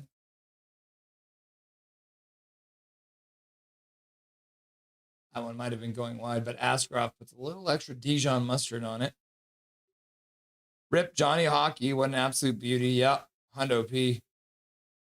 Hey, y'all. Hope you're doing good. What's up, Taylor? How's it going, my guy? Hi. Hey, Russ is swerving Irvin. Sharks win the draw and shoot it all the way down the ice. What's up, Swervin' Irvin? Deadly Flames in the house. If the Flames win against the Panthers, it will be nice. Power play's over. Shot to the front of the net. Puck deflects wide. Ends up behind the net. Connor Garland tries to skate behind. Gets the puck out front. Askarov was on the wrong side of the net. And it looks like an interference call. DeBrusque getting a good chance in front there. Drunk again. Red Wings lose 6-3 to the Lightning. Darth Jedi team, another team, hand us a 6-3 loss. I'm sorry to hear that, my dude. The Lightning, who knows what you're going to get from them, right?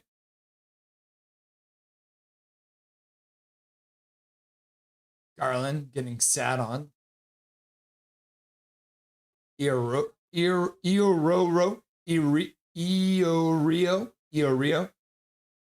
Canucks win the draw. Puck across the blue line. Pedersen has to skate on it to get it. He gets checked. Now the Sharks break out. They'll have a 2-on-1 if they try. Good work by Pedersen to get back. Now Pedersen gets hooked. No call on that one. The referees apparently won't give the Canucks a 5-on-3. Pedersen over the blue line. Drags it through. Gets tripped up. DeBrusque picks it up. He plays it behind the net for Garland. No, that's Brock Besser. Brock Besser on the half boards. Back for Hughes. Hughes over for Pedersen. Pedersen. Pass across the zone. Deflected away. Besser skates onto the puck. Far side. Back to the blue line. Pedersen on the half boards near side. Passes across the zone. Hughes turns away from that play. Probably could have kept that puck in. Now he's going to have to start skating. That was weird. Hughes did not play that one well. Now Hronek makes a pass up. Picked up by Carlson. Carlson passes across the blue line. Hronek plays it down the boards for Sherwood. Sherwood puts it to the front of the net, right through the crease, out the other side. Hughes on the blue line. Pass across for Hronek. Hronek plays it down the boards for Sherwood. Sherwood back for Hronek. Over for Hughes. Past him. Bounces past Kane too. And the Sharks will chip it down the ice. Quinn Hughes winds up in his own zone. Through center. Loses the puck just outside the blue line. Now he will hook his player. Gets away with it. Sherwood picks it up. He skates through the center. Over the blue line. Dishes to the side for Kane. Kane shoots. Short side. Misses. Carlson chops it up the boards for Marcus Pedersen. Marcus Pedersen across for Hronek. Down for Sherwood. Sherwood tries to put it through the slot. Gets sticks by San Jose. Blocking it. Now shot. Gets blocked. Comes up for Marcus Pedersen. He'll play it around behind the net. Power play is over.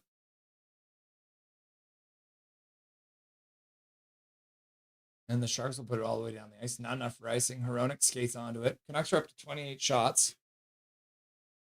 Emperor King is here. What's up, Emperor King? Nice to see you. Patricia's here too.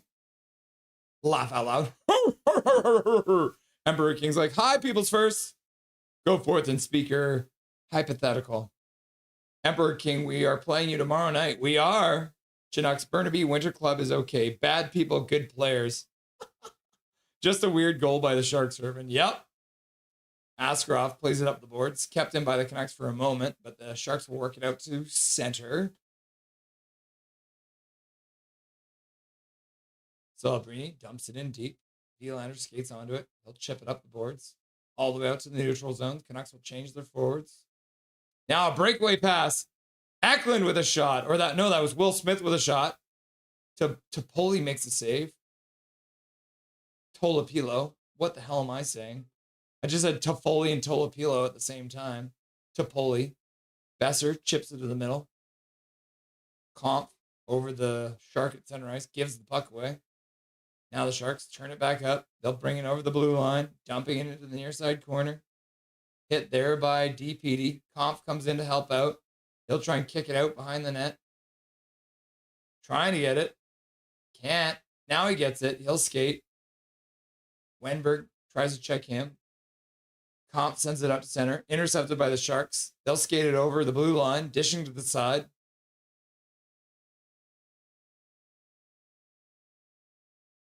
Wenberg back to the blue line. Back down for Wenberg. He spins. Dishes to the side. Now bound behind the net. Sharks skate up the far side boards. Puck down behind the net. DP gets onto it. Garland comes in to pick it up. He'll start skating up the boards. Gets to center. Loses it. Sharks will start skating back in. Goudreau puts it deep. Hughes plays it up the boards.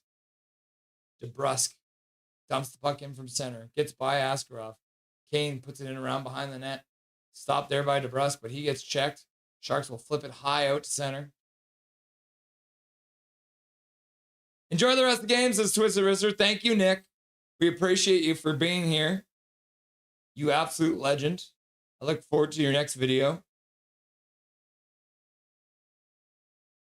Pettersson getting a penalty? Klinberg sent sprawling by Pettersson.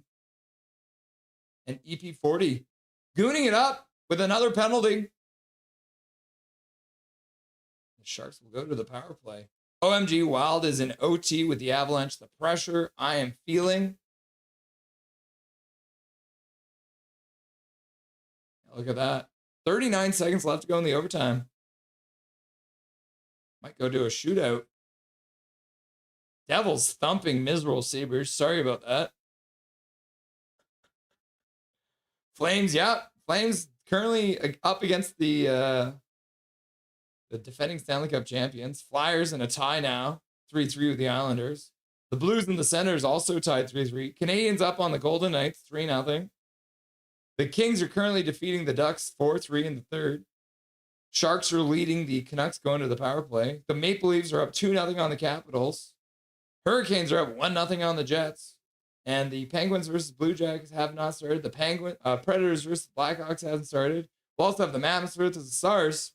And earlier on, as Die Hard said, got beat 6-3 by the Wings. And the Jimmy Meyer got beat by the Rangers. Don't forget to like and subscribe, says Hunter. Thank you, Hunter.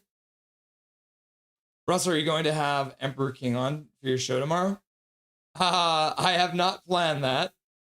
He ain't coming here with Aquilini, though. Dijon Mustard, hashtag Tavares. Big PK, yeah, we'll need a big PK. Emperor King, maybe we can get you on the show, bro. Yes, I be here, Major General. Emperor, you going to tomorrow? Oh, Emperor King's gonna be at the game. You guys should all meet up together because we're having Emperor and Hachiko on. Wow, Klinberg just throws himself to the ice. 2 minutes for embellishment? Nope. Oh, wow, Dijon. Dijon, do you like Wayne's World mustard? Dijon mustard scene? Laugh out loud. Do you happen to have any Grey Poupon? Do you happen to have any Grey Poupon? I'm old school. That's insane, Dijon. Didn't get to see Bedard places, Dijon. Big PP. Sharks win the draw. Starting with control. Jason Niagara's here. Rod's here. Refs had to even it up. Yep. Canucks will intercept the puck and send it off. Hey-o, says Fisherman Islanders. You guys are tired right now, my dude.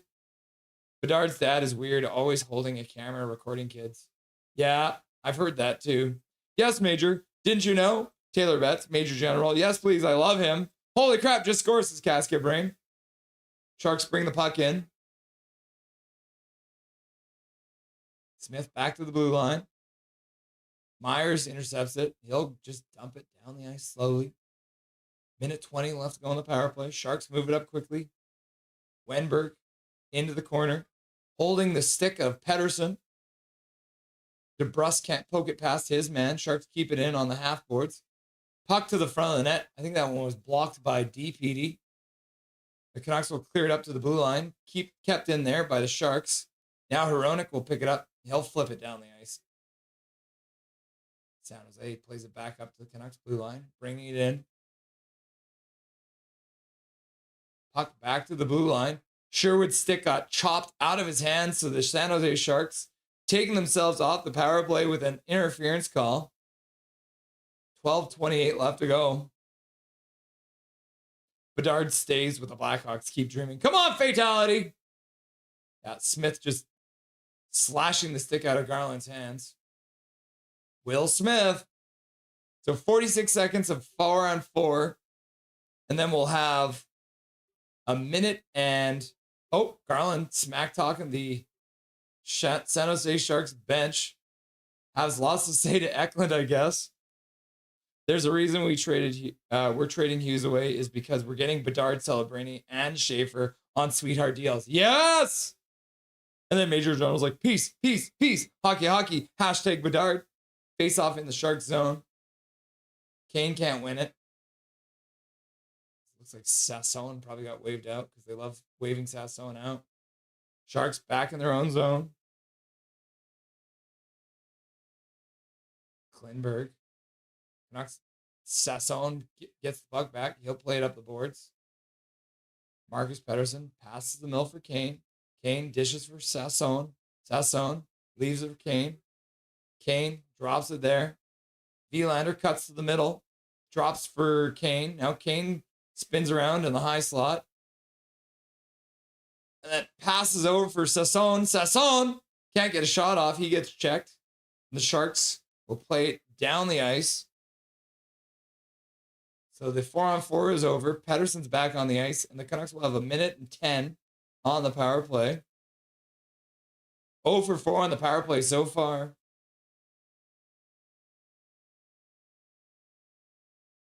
Majors like eggplant. Garland. Puck into the zone. DeBrus picks it up just inside the blue line. Pass it down for Pettersson. Pettersson back to the blue line for Hughes. Hughes across for Besser. Besser over for Hughes. Pettersson looks to the front of the net. Shot. Goes off a stick. Bounces to the front of the net.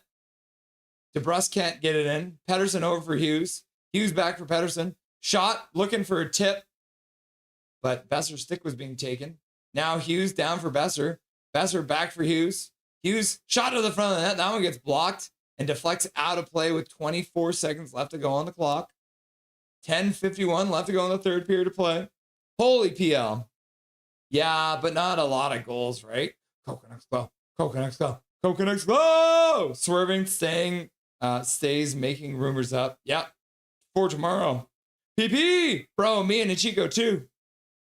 Bedard watched the Abbey Cup games, so if that doesn't tell something to Hawks fans, I don't know what will. Guy is a Canuck at heart, cannot deny it. Canucks digging the puck out of the corner. Garland's there, plays it over for Besser. Besser gets checked immediately. Garland comes in, Pettersson comes in. Sharks try and get it out. They manage to take control, and now they have a 2-on-1. Puck slides off the stick. And the power play is over. 0 for 5 on the power play. That's a bad look. Sharks play it out to center. Canucks are offside. They'll tag up and then skate in. Garland tries to dig a puck out. Besser plays it down for Garland. Garland back up the boards for Besser. Besser back to the blue line. DPD plays it down for Besser. Besser puts it in front and a good backhander from Sherwood. Then he knocks his man down. He gets hit, gets the puck up for Besser. Besser plays it down for Sherwood. Sherwood tries to play it deep, but he gets stripped of the puck. Garland can't get it. Now down from the blue line is Hronek. Garland now behind the net, plays it up front, but San Jose will intercept it, flip it out to the neutral zone. Back in his own zone, Besser picks it up. Less than 10 minutes left to go in the third period now. DPD loses the puck for a second, picks it up, plays it up the board. Joe Connor dumps the puck in from center. Puck all the way around to the far side. Sasson checks his man. Puck squirts up the boards. Garland, puck comes out of the zone. Marcus Pettersson passes up to the blue line. Drew O'Connor plays it in for Sassone. Drew O'Connor now skates in after Sassone dumps it deep. Digging the puck out. Good job there to keep it in. Sassone loses the glove. And the Sharks will dump it down the ice. Marcus Pettersson, first one back onto it, cutting it behind his own net. Playing it to the side for Vilander. Vilander plays it up the ice. Out to the blue line for Baines. Bain gets it deep. He'll try and fight through the check. Gets the puck deep. Now Baines in the corner. Reichel there too. Carlson got the fourth line out. Sharks trying to dig it out. We got a full-on rugby game. Wenberg plays it to the middle, and the Sharks will skate it out. Hughes knocks the puck back. Carlson tries to get it deep. The Sharks will pick it up and flip it out down the ice. Puck rolls. That'll be a good one. A good roll for the Canucks. And the Sharks have iced the puck. There hasn't been a lot of icing here. Learn the rules. Learn the rules, Sharks. He for sure is better, says Swervin. Any undrafted gems we can pick up? Dude's awesome. I'll try to get you my number. Emperor, if you are in the chat and you want Major's number, send me a message on... Actually, I'll send you his... Emperor, I'm going to send you Major General's number on Instagram, okay? We'll do that right now. Pettersson wins the faceoff. Hughes across for Hronek. Down the boards. Leaves for Hughes. He gets to the slot, takes a shot. That one gets blocked in front. Puck ends up on the near side boards. Hronek moves in on it. Puck back up the boards. Sharks will chip it out all the way down the ice. It's rolling though. Learn the rules. Learn the rules. You're right. Power play sucks, man. Brady was out with thumb surgery, correct? And out with injury, correct? Had surgery. That is correct, Big Mac. Thanks, Major. This is Major. Thanks, Russ, to me. Big Mac, he talked about it on his Matthews podcast. Sharks into the zone. Give the puck away to Kampf. Kampf passes out past the blue line. Now Kampf gets it back from Besser. Dumps the puck in deep. Ashcroft comes out. Plays it by Besser. Garland knocks down the puck. He'll skate across the top of the slot. Dishes down low for Tyler Myers, but Myers couldn't get a shot off. Now Besser digging out the puck. Sharks happy to just keep it behind their net, I guess. Puck up the boards.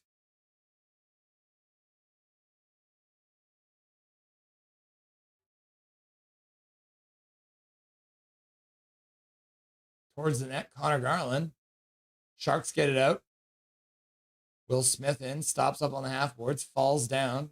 Now DPD plays it up for Garland, who plays it in the middle for Kampf, who plays it up for Drew O'Connor, who's come on.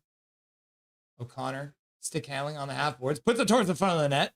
Actually ends up being a shot. I think it was a pass, but it ends up going right down. Sharks throw the puck into the Canucks zone. It was a 2-on-0, and then Tyler Toffoli, all alone in front, gets a shot off. And Tolopilo will make the save. Have a good night, everyone. Wild One, see you next. Woo! Congrats on the win, friend.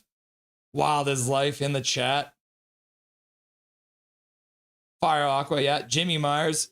Hey, from Hong Kong. Hope you're doing well. Bro, how's Hong Kong? How's the weather today? Nice to see you. Sorry that your team lost today. The booze for Kane is disrespect. Chris in the chat. What's up? How's it going, Chris? Yo. 10W down the drain. Avs are gone. Yep, they're 10-game winning streak. Jason Agra. Woo! Man, stop saying dumb stuff. That's not even going to happen. How are you, Ahmad, Swervin? We like to live in a fantasy world. Canucks, we gotta live in a fantasy world. It's the only way to stay happy cheering for this team. Smack talk from Garland Smarland. Fire all the GMs, says Major General.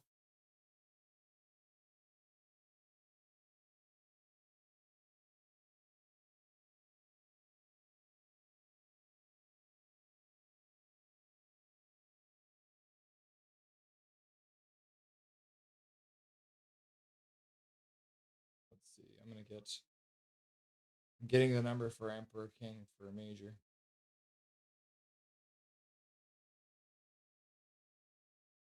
Okay, here is the number.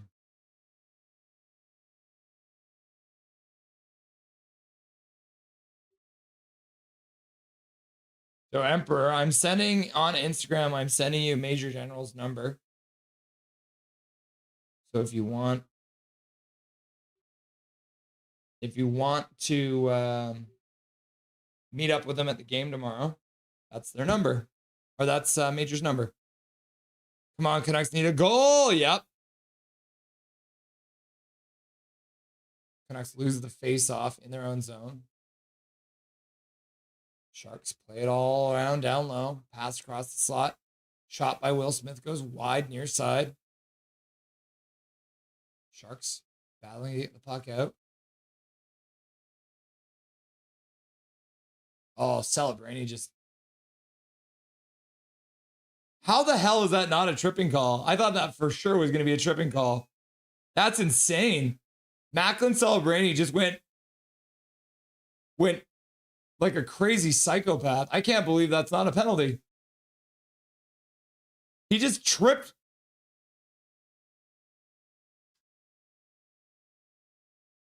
Celebrini tries to elbow Sassone in the head, ends up tripping him, no call. What a little rat. Macklin Celebrini being a rat.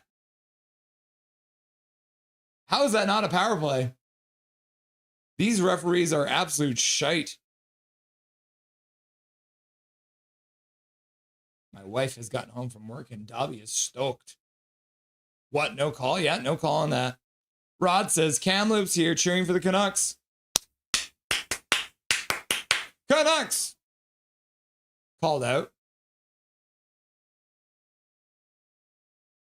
Canucks win the draw. Kampf into the corner. Battling for the puck. Puck up the boards. Besser puts it back for Hughes. Hughes passes across for Hronek. Hronek plays it down the boards. Back to Hughes. Hughes skates past his man. He'll play it down behind the net. Now Kampf tries to check his man. Puck squirts out up the boards. Now Besser hits his man, jars the puck free. Garland tries to skate down, ends up losing it. Hughes picks it up. Hughes loses the puck in his own zone. Hronek picks it up. Dubby! Dubby! Come here, Dubby. I want you guys to see how happy he is that mom's home. Look at that smile on his face. Can you see his smile? Now that his mommy is home? Oh, yes. Oh, yes. I had not grabbed him yet. Oh, he is so happy that his mommy is home. I did not. Oh, my God. He is starving. Puck is cleared down the ice. Dobby is now going to get his lunch. We will do that live for you. You're getting his lunch instead of his dinner today. Oh, yes, Dobby.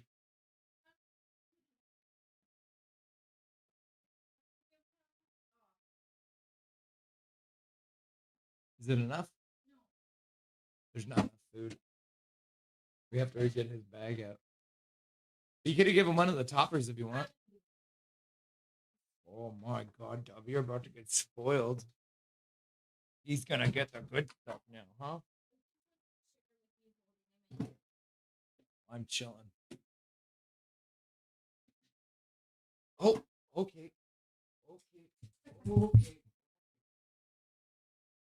Canucks are going to the power play. Dobby, mom is going to bring it over here, my dude. You're spazzing out. Oh, the clock is still running. Whoopsies. 4:23 left to go in the third period. Oh, his heart's going so fast. He knows he's getting a tasty lunch.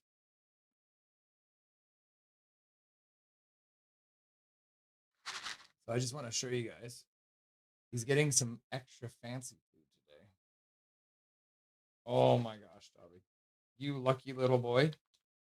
Oh my gosh, Dobby.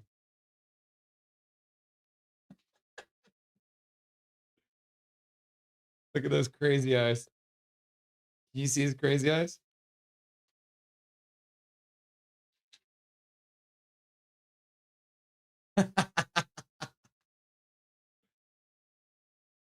Oh my goodness, Dobby. Oh yeah, there goes one.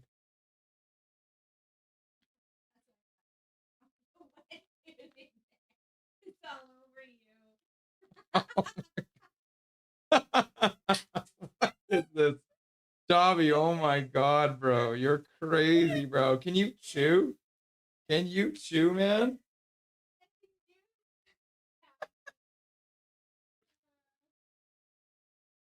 Okay, try again.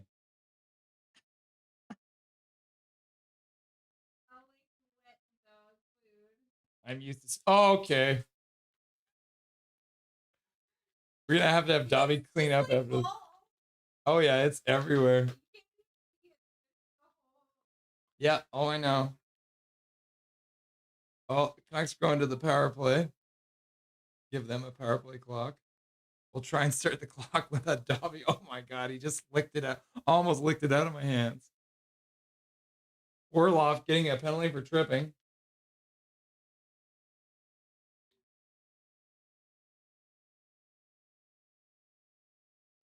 He is crazy, guys. He's like vibrating in my arms because of this lunch.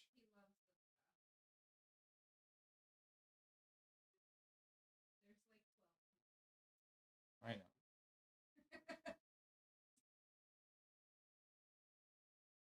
Can you just clean that up off the ground, Dobby? Please and thank you.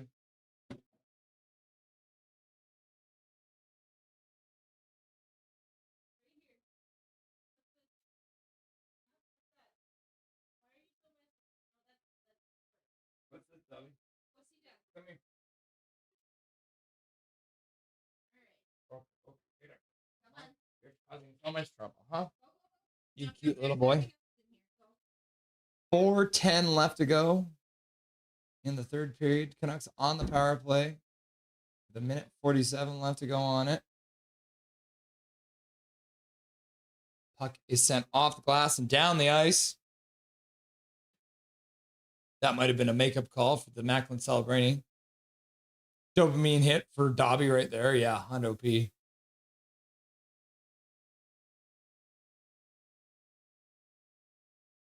Shot to the front of the net. Tolopilo makes the save. And the Sharks do well to get to the front of the net, so that Tolopilo had to cover it up. So the faceoff will be inside the Canucks zone here. With 3:43 left to go in the third period.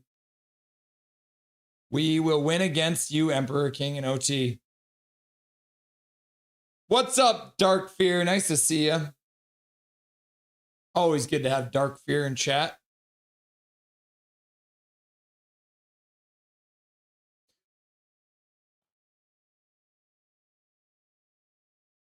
Show it out for Garland. Pedersen with some speed. Tries to pass down for DeBrusque. Puck gets blocked and shot all the way back down into the Canucks zone. Quinn Hughes with a minute left. Why is the...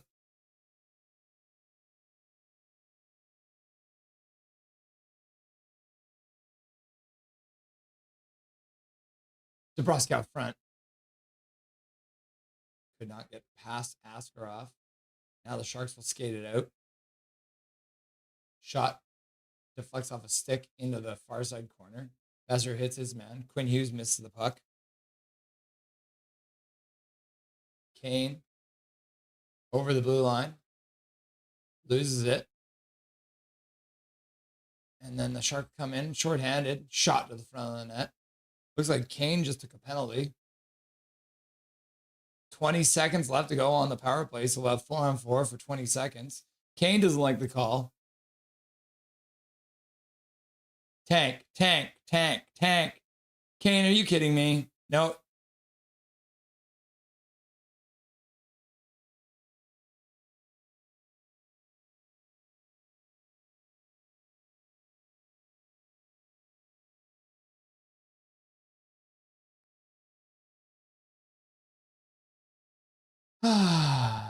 Man, DeBrusque had a good chance there too.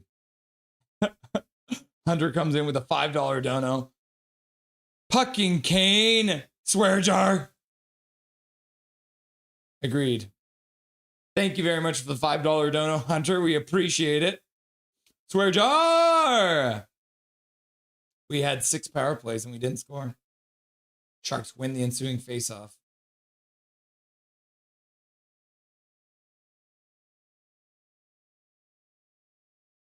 Canucks move the puck up the ice into the Shark zone. Klinberg passes across. Now he receives the puck back. Now he'll pass out to the neutral zone. Now they're on the power play. So the Sharks will have gone 2 for 5 on the power play. And they'll have a minute 30 on the power play.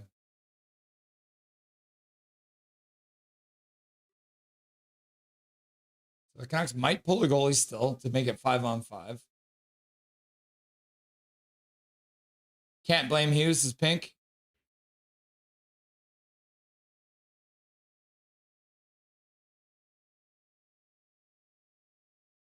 O'Connor plays it out to the neutral zone. Sharks bring it back in. Wenberg puts it down low. Back to the blue line. Across the blue line, down the far side boards, into the corner. Marcus Pettersson cuts that one off. Wenberg fighting with Hronek and Marcus Pettersson. Sharks are probably just happy to keep it in the corner. And now there's a penalty to Macklin Celebrini for cross-checking with 42 seconds left to go on the power play. So we'll have 42 seconds of 4-on-4. Macklin doesn't like the call. I don't think the refs, I don't think any of the players in this game are fans of the refs. Oh man, I think Hronek might have dove a little bit on that. I think that was a dive. I think Hronek just dove. We'll give a 10 out of 10 for that dive, eh? Yeah, Celebrini's not happy about it. He's giving the referee a mouthful. Me and another Sabres fan chanted Fire GM Adams before we left the arena. Good job, miserable Sabres. You love to see it. So the faceoff is deep in the Shark zone now because they just took the penalty. 42 seconds of 4-on-4, and then the Canucks will have a power play. So the Canucks have pulled Tolopilo, so we'll have a 5-on-4 advantage right now. We'll have to wait and see how this goes. Pettersson's needs to win this faceoff. Delandria is strong on the draw, on his strong side.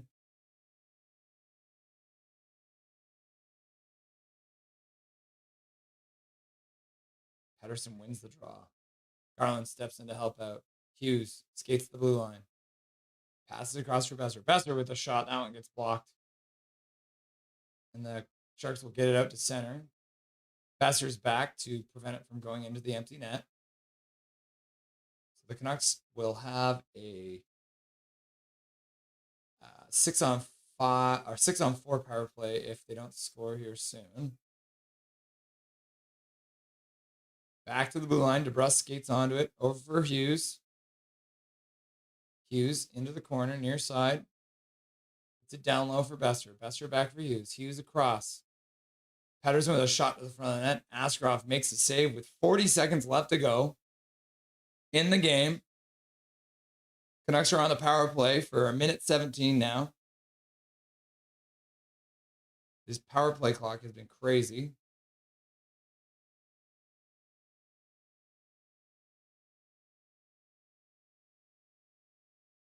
Oh my gosh.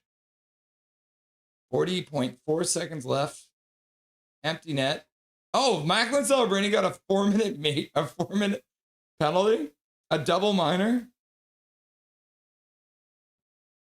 So Celebrini got 2 minutes for cross-checking and 2 minutes for unsportsmanlike conduct, which is hilarious. Crazy. 6-on-4 power play. Can they come back? Dobby, soup, dinner. Pull the goddamn goalie. Canucks can't wait for Dustin to come on and say two opposite things. I ask another Sabres fan like me, I told you, see nonsense by my team. Yep. OMG, my team sucks. I'll switch to the Wild, says Jason. Here, HSM Gravity Queen. Puck this. Laugh out loud, laugh out loud. Kane! Kane. Patterson taking the draw again.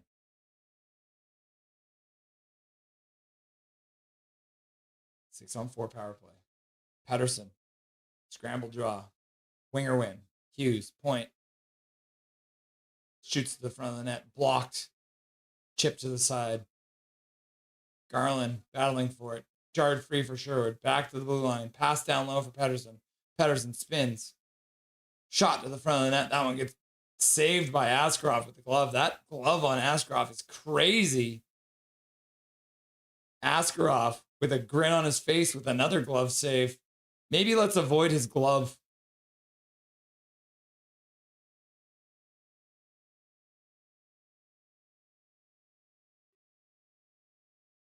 So we got another face-off deep.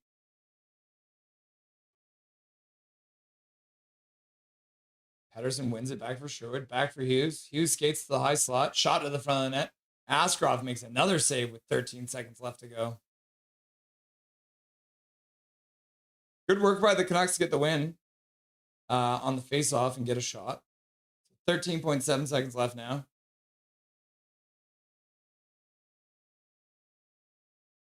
Askarov not letting any rebound out. Another face-off. Patterson needs to win.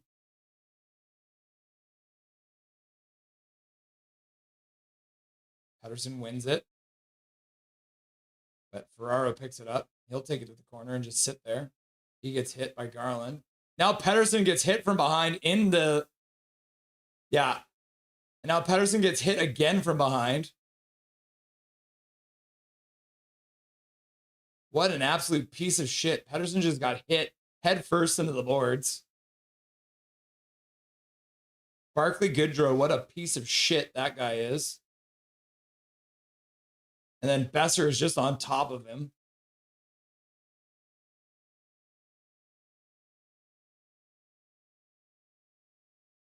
Yeah, they should be looking at that as something. The referee is telling the people to stay on the bench. So there might be time left in this game. Who knows? The boys gathered for a chat afterwards.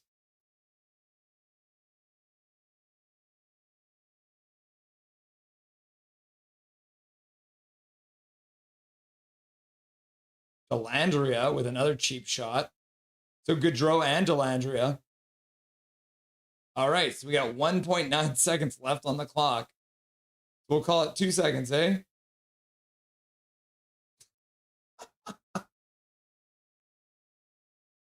Oh my God.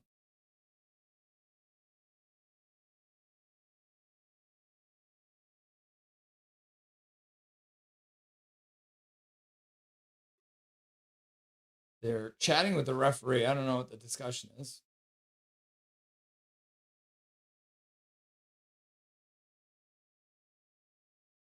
I don't know what's going on. Everyone's standing around chatting. The referees are now chatting. Got 2 seconds left in this game, and who knows what they're doing because the referees are blind and deaf. They want to be refs. How stupid is this? There's 1.9 seconds left.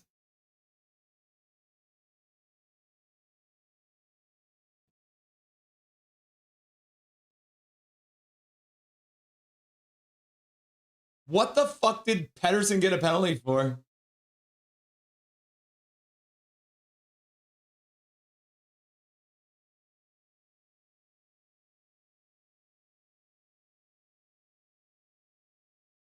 Yeah, well, there you go. So what was the point of even having that time on?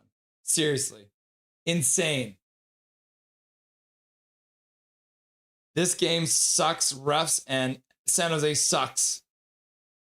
Just fucking run the clock. Yep. Attaboy, Brock.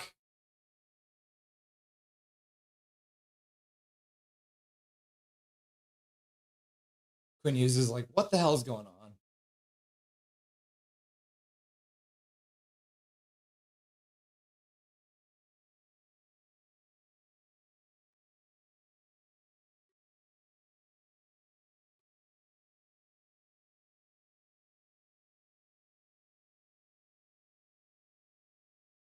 They're talking about whether or not the faceoff should be inside. What are they talking about?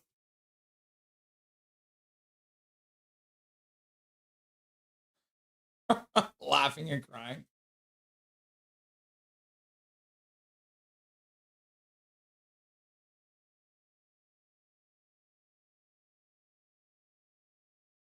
Even though he didn't stand at the scrum. So now the faceoff is inside the San Jose zone.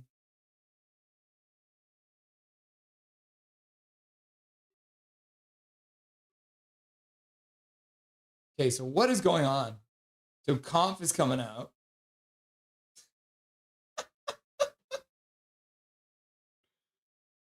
Oh. 1.9 seconds left. Looks like the Canucks have a 2-man advantage.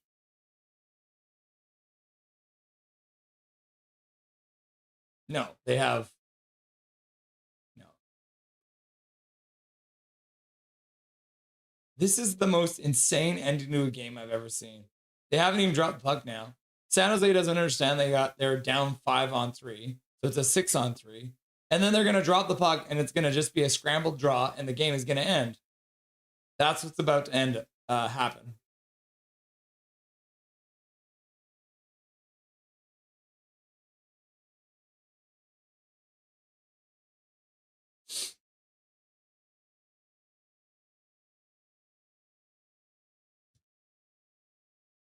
I just called it the finals. It's just final.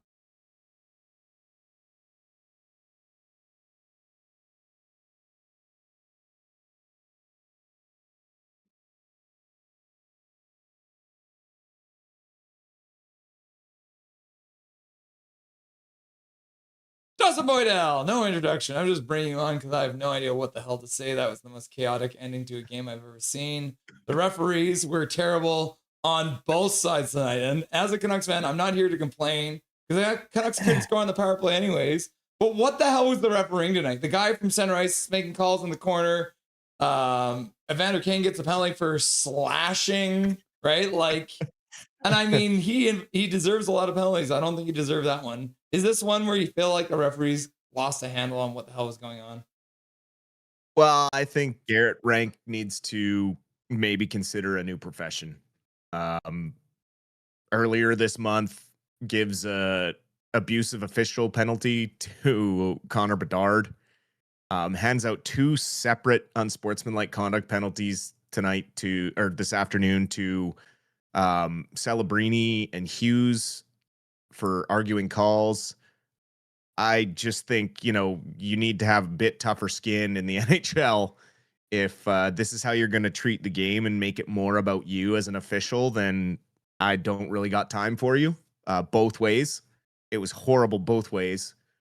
On the other end of that, you can't go 0 for 9 on the power play in a game and expect to win. So as much as the Canucks power play has been better lately and did have, an 8-game streak tonight, really, not getting, they were going to the well too many times on that cross seam to Besser pass. And then as soon as San Jose closed that off, they were really struggling to get anything to the net. Hughes shooting into just bodies of traffic a lot. Just looking for a lucky bounce. Looking off PD again a couple times on the right-hand side there. Getting it to him when there's no shot, but when PD has a shot and a one-timer, he's not seeing him and he's shooting into traffic. And I think he's just trying to do too much instead of relying on his team a little more and working together like he did last year, where he would pass it off to PD on the one side, but he's trying to just be the captain, right? He's trying to lead this team. And then, of course, the game-winning goal is a weird one, right? Like, no one really saw it happen. Play continues. Toronto calls and blows the horn and says, hey, no, there was a goal on a play. But yeah, I mean, special teams were the difference tonight, right? 2 for 6 on the power play in San Jose, and Canucks 0 for 9. And a lot of nights, that's going to be a difference if you struggle to generate much 5-on-5. And while we saw some flashes early in this game, and yeah, they got 17 shots in the second period, but maybe 5 or 6 of those are really dangerous scoring chances. It's great to get volume through, but if they're just getting right through to the goalie or we're just hitting crests, I mean, Vander Kane has become a pro at hitting the chest of goaltenders. And DeBrusk, short side there, if he puts that in, Kane maybe doesn't take that slashing penalty that you'd mentioned first off, right? Like, just a lot of squandered chances, unnecessary penalties, bad timing on penalties. Again, another hard game to dissect. We'd watch what's happening, and it's like the Canucks had 34 shots on goal, and it didn't feel like that, right? Because the volume of them were not really intense. Oh my God, we got a chance, right? Broken plays again, off the rush. Nothing really from after the Elias Pettersson goal, the really nice one where he's sliding, keeps the effort in to score that goal in the second period. Pretty much nothing 5-on-5 able to generate. Like no established ice time. I mean, Quinn Hughes, tons of possession, but we're even 5-on-5 dumping it back to him and trying to generate all our offense through the defense. Instead of keeping it down low 5-on-5 and trying to get a cycle going, we're deferring too much to the blue line, and we're getting perimeter shots, but Askarov was doing a good job of kind of controlling rebounds and swallowing up a lot of the rebounds. So I get what they're trying to do, but when that game plan isn't working because the goalie is keeping the rebounds at a minimum and you're not really getting the traffic in front of them that you want, then you kind of got to start switching it up, which they failed to do a lot on 5-on-5. And Foote will say again after this game that they had a great second period, and he'll talk about all the positive stuff. And yes, there is positive things happening around this team. I'm not trying to be a doom and gloom type of person, but I'm just trying to be realistic, right? Like I'm a Canucks fan at the end of the day. I like a lot of the stuff I'm seeing, but as someone who's trying to analyze this team and tell it like it is, there's a lot to be worried about. So it's like you have said a couple of times when we've been chatting, one step forward, 2 steps back, right? Like we get a little bit of progress out of certain lines, and then we see Lucas Reichel getting 1 shift in the third period. Which then limits Linus Karlsson's time in the third period, who really didn't see the ice very much. And I would have liked to have seen him out there late in the game as a net front guy because no one else was really getting to the front of the net, and that's something that he's been really strong at doing this season so far. And he's gotten faster in the offseason. So again, adjustments need to be made by the forward coaches and Adam Foote that we don't see happening fast enough or the right way. And again, just this love to Kane pasted with Petey. I mean, yeah, he hit 2 posts today, but we got to have goals. We got to score. And especially when he's setting up as many grade A chances as he is, and we got guys turning them into, mediocre chances because they're not either getting a quality shot through, they're mishandling the puck. But again, I think it's just some guys are trying too hard, and other guys are trying to be put in positions out of their skill set. We see it a lot when we're rushing into the zone. I mean, Kane just immediately diverts back to the other side, right? He keeps going off to the other side. You see him starting down the left wing, and then he's like, oh crap, I think I'm supposed to be right wing today. And then he goes off to the other side. Besser too, he's back and forth. It just looks a bit chaotic. And then when we get into our power play, we're over structured and we're trying to play the same set play too many times. I'd like to see a little more flow and let them be a little more creative, but I don't know.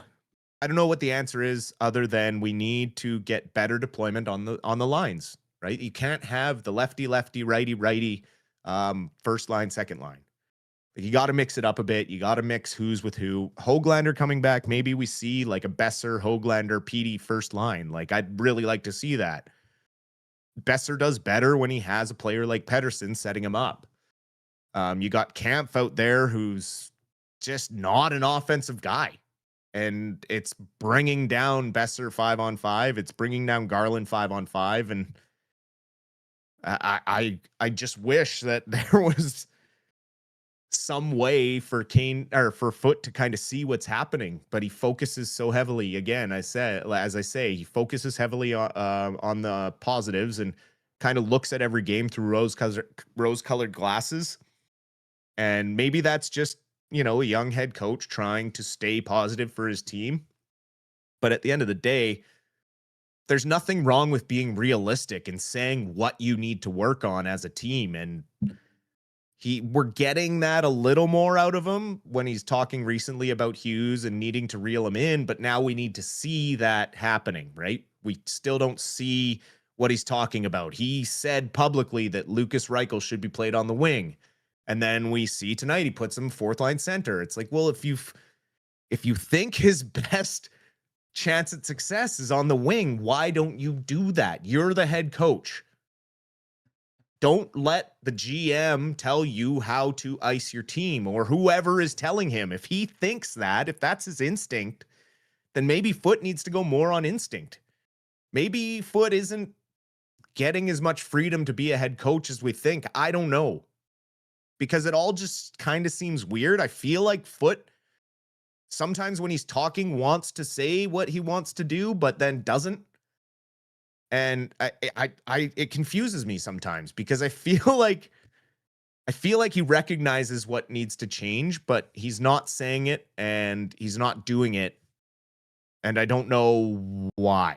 I don't know if it's like a joint effort to tank. Like they've all kind of had a meeting and this is how it's going to go. I really don't know. But can't go.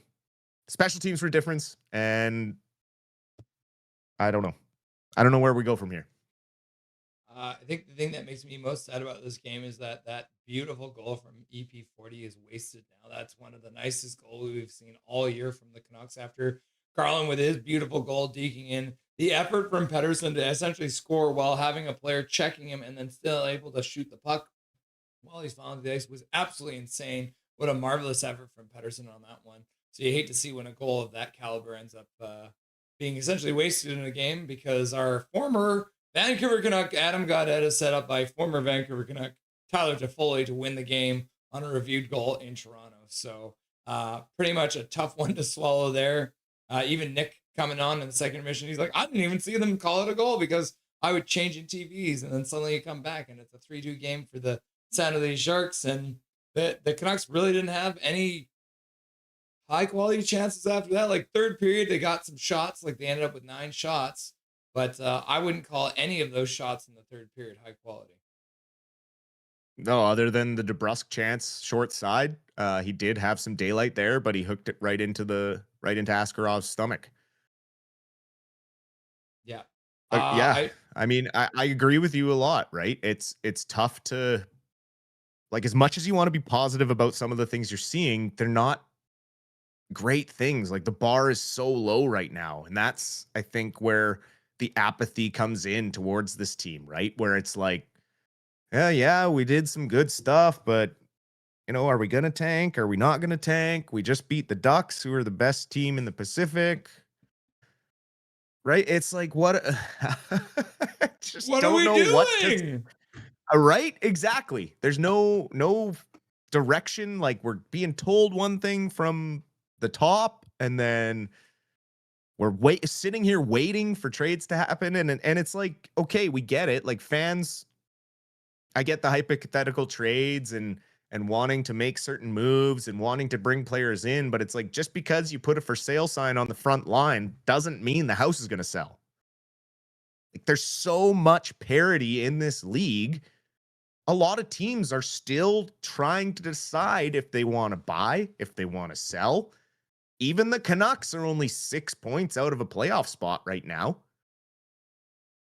they're 28th or 29th in the league, but they're not that far out of it because this is Bettman's wet dream of having everyone within, this close 20 games into the season. I mean, Nashville's probably really the only team right now that can say they need to sell and they need to go fully into a rebuild because they just look terrible, right? And they've been relatively healthy. They have all their players. They have one of the least man games lost to injury, but they're at the bottom of the pile and they really don't show any signs of improvement. Whereas the Canucks have been in this weird area of like, they can use the injuries as excuses. They can use the lack of getting a center as an excuse. I mean, they heavily committed to guys that have known injury issues in Demko and Hedl. Like, that's a gamble that they decided to take that they didn't need to, and they did. And that's why a lot of this I find is on management for the team that's on the ice. And it's hard to fault the team because we watch every game and you see that they're trying. Like, they're giving a lot of effort. It's not like last year where we saw them kind of giving up, right? We saw a lot of like quit in the team. It was like, well, follow the leader, right? And this season it's fight, fight, fight. They give it everything they've got as a team kind of, but they're just, again, not necessarily being given those spots to succeed as best they can from their coaching staff. And for me right now, that still remains the weakest part of this team is the coaching and the use of the players. Like I've been hard on the veterans because I know that they can perform better. I like what I'm seeing from Sasson and Carlson because they're trying to develop and get further down the road. And the reason I get frustrated about it is because Alvin and Rutherford have talked about how the answer is getting younger and playing our younger players. But there seems to be some sort of disconnect between that mandate that we are being told by management as fans. We watch the game and that's not happening. Right? Like, it's just not happening. The young guys aren't being deployed the way that we're being told they should be. And I think that's what frustrates me the most.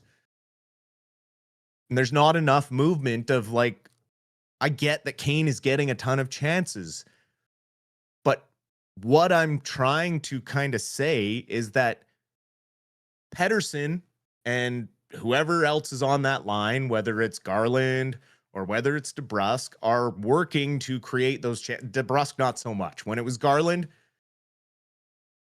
like Pettersson and Garland are creating those chances for Kane. It's not like Kane is going out and is this offensive dynamo and creating all of these goal scoring opportunities on his own.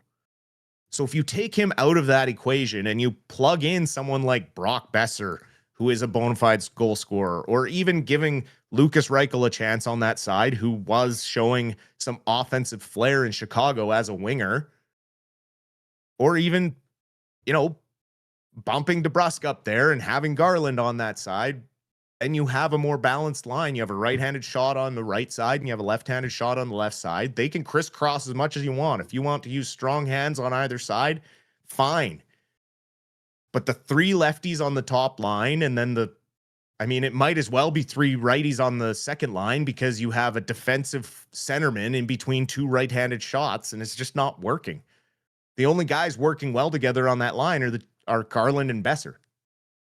And Garland is one of the anomalies because he's actually capable of playing both sides because of his energy and his drive. So I don't know. I mean, hopefully Lekermaki's coming back up soon. They're going to have to make some sort of moves because now all of a sudden Mancini's kind of lost in the shuffle here with Vilander establishing himself as an NHLer. I haven't really liked DPD's game the last month or so. I think he's getting pushed down the depth chart a little bit. Maybe he's one of the sacrificial lambs to go, and you get Mancini playing offside, his offhand or something, or Forbert comes back in the lineup, and you get Mancini back up out of the AHL. I don't know what the answer is, but they're supposed to be getting younger, and we don't see that happening. They keep bringing in these weird veterans to fill holes. Like bringing in Camp goes against their whole talk about getting younger and playing their prospects that they've worked so hard to develop. I mean, it's mixed signals, so I don't know entirely always what to say. Unfortunately. Well, I mean, even like talking about trying to get younger, right now the Canucks are the 8th youngest team in the entire league. Like, I don't like you can get younger, but is that really going to be better for this team? Like, I mean, maybe it's just right. I don't think it's going to make a difference. It's about getting the right. Well, and that's where I'm like, there. okay, well, if they can't do that, then they need to move some of those prospects to get some better veterans in, right? But there's most teams that are in 28th place aren't cap ceiling teams, right? So it's like we're in a pickle. We're in that weird pickle that we kind of knew was coming because of the lack of draft picks for a lot of years, right? Okay, okay. I have good news, Dustin. I have good news. Oh yeah.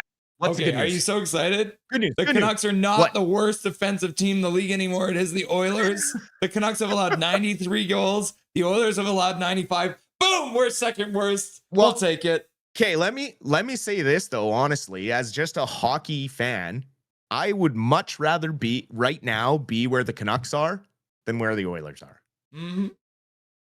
Because the Oilers have all their veterans that are on a downward slide and they can't get goaltending to save their life. Their defense has been atrocious. Ekholm and Bouchard, their defensive stats are so bad. Darnell Nurse looks like he's basically retired and skating around. So when you look at where the Canucks defense is and where our youth is, I kind of like that a lot better. I more look at Edmonton as their window is closing, whereas the Canucks are trying to decide whether they're looking at a window or a door, right? So whether it's open or closed, whether it's frosted or you can see through it, like the Canucks are kind of in a weird spot. Now after the article with Rutherford comes out, they go and win a game, and then all of a sudden it's speculation that it was just talk to get everyone motivated. And then you see game today where it's like, okay, where was the motivation for the power play today? Oh man. It's been a very weird season. I'm not gonna lie. In all the years as a Canucks fan, like even through the Mike Keenan years, like at least Mike Keenan was a good coach. His decisions he made as a general manager, like I can't get on board with what he did with Messier and the captaincy and that sort of thing. But at least he could coach hockey. And he was an established Stanley Cup winning coach. We're a transitional team with a young, inexperienced head coach that I think, honestly, Foote just needs to have more confidence in his instincts. And I think he's holding back and relying too heavily on the guys that are supposed to specialize in his assistants. I think maybe he should just take the reins a little more and just say, look, this is the line we're going to go with. This is where I think everyone would be best. Let's give it a try. I'm the head coach. You're the assistants.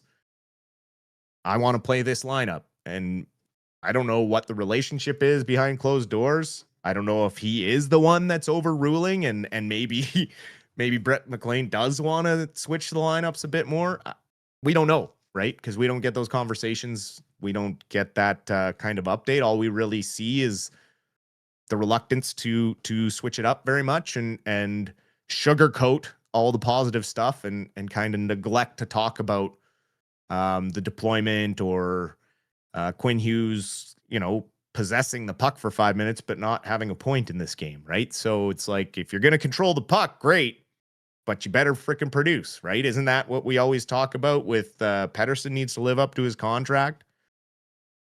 So yeah, Quinn Hughes doesn't have the contract, but everyone's already put the pen to paper if he's going to stay here, right? And if this is playing for a contract, I don't know.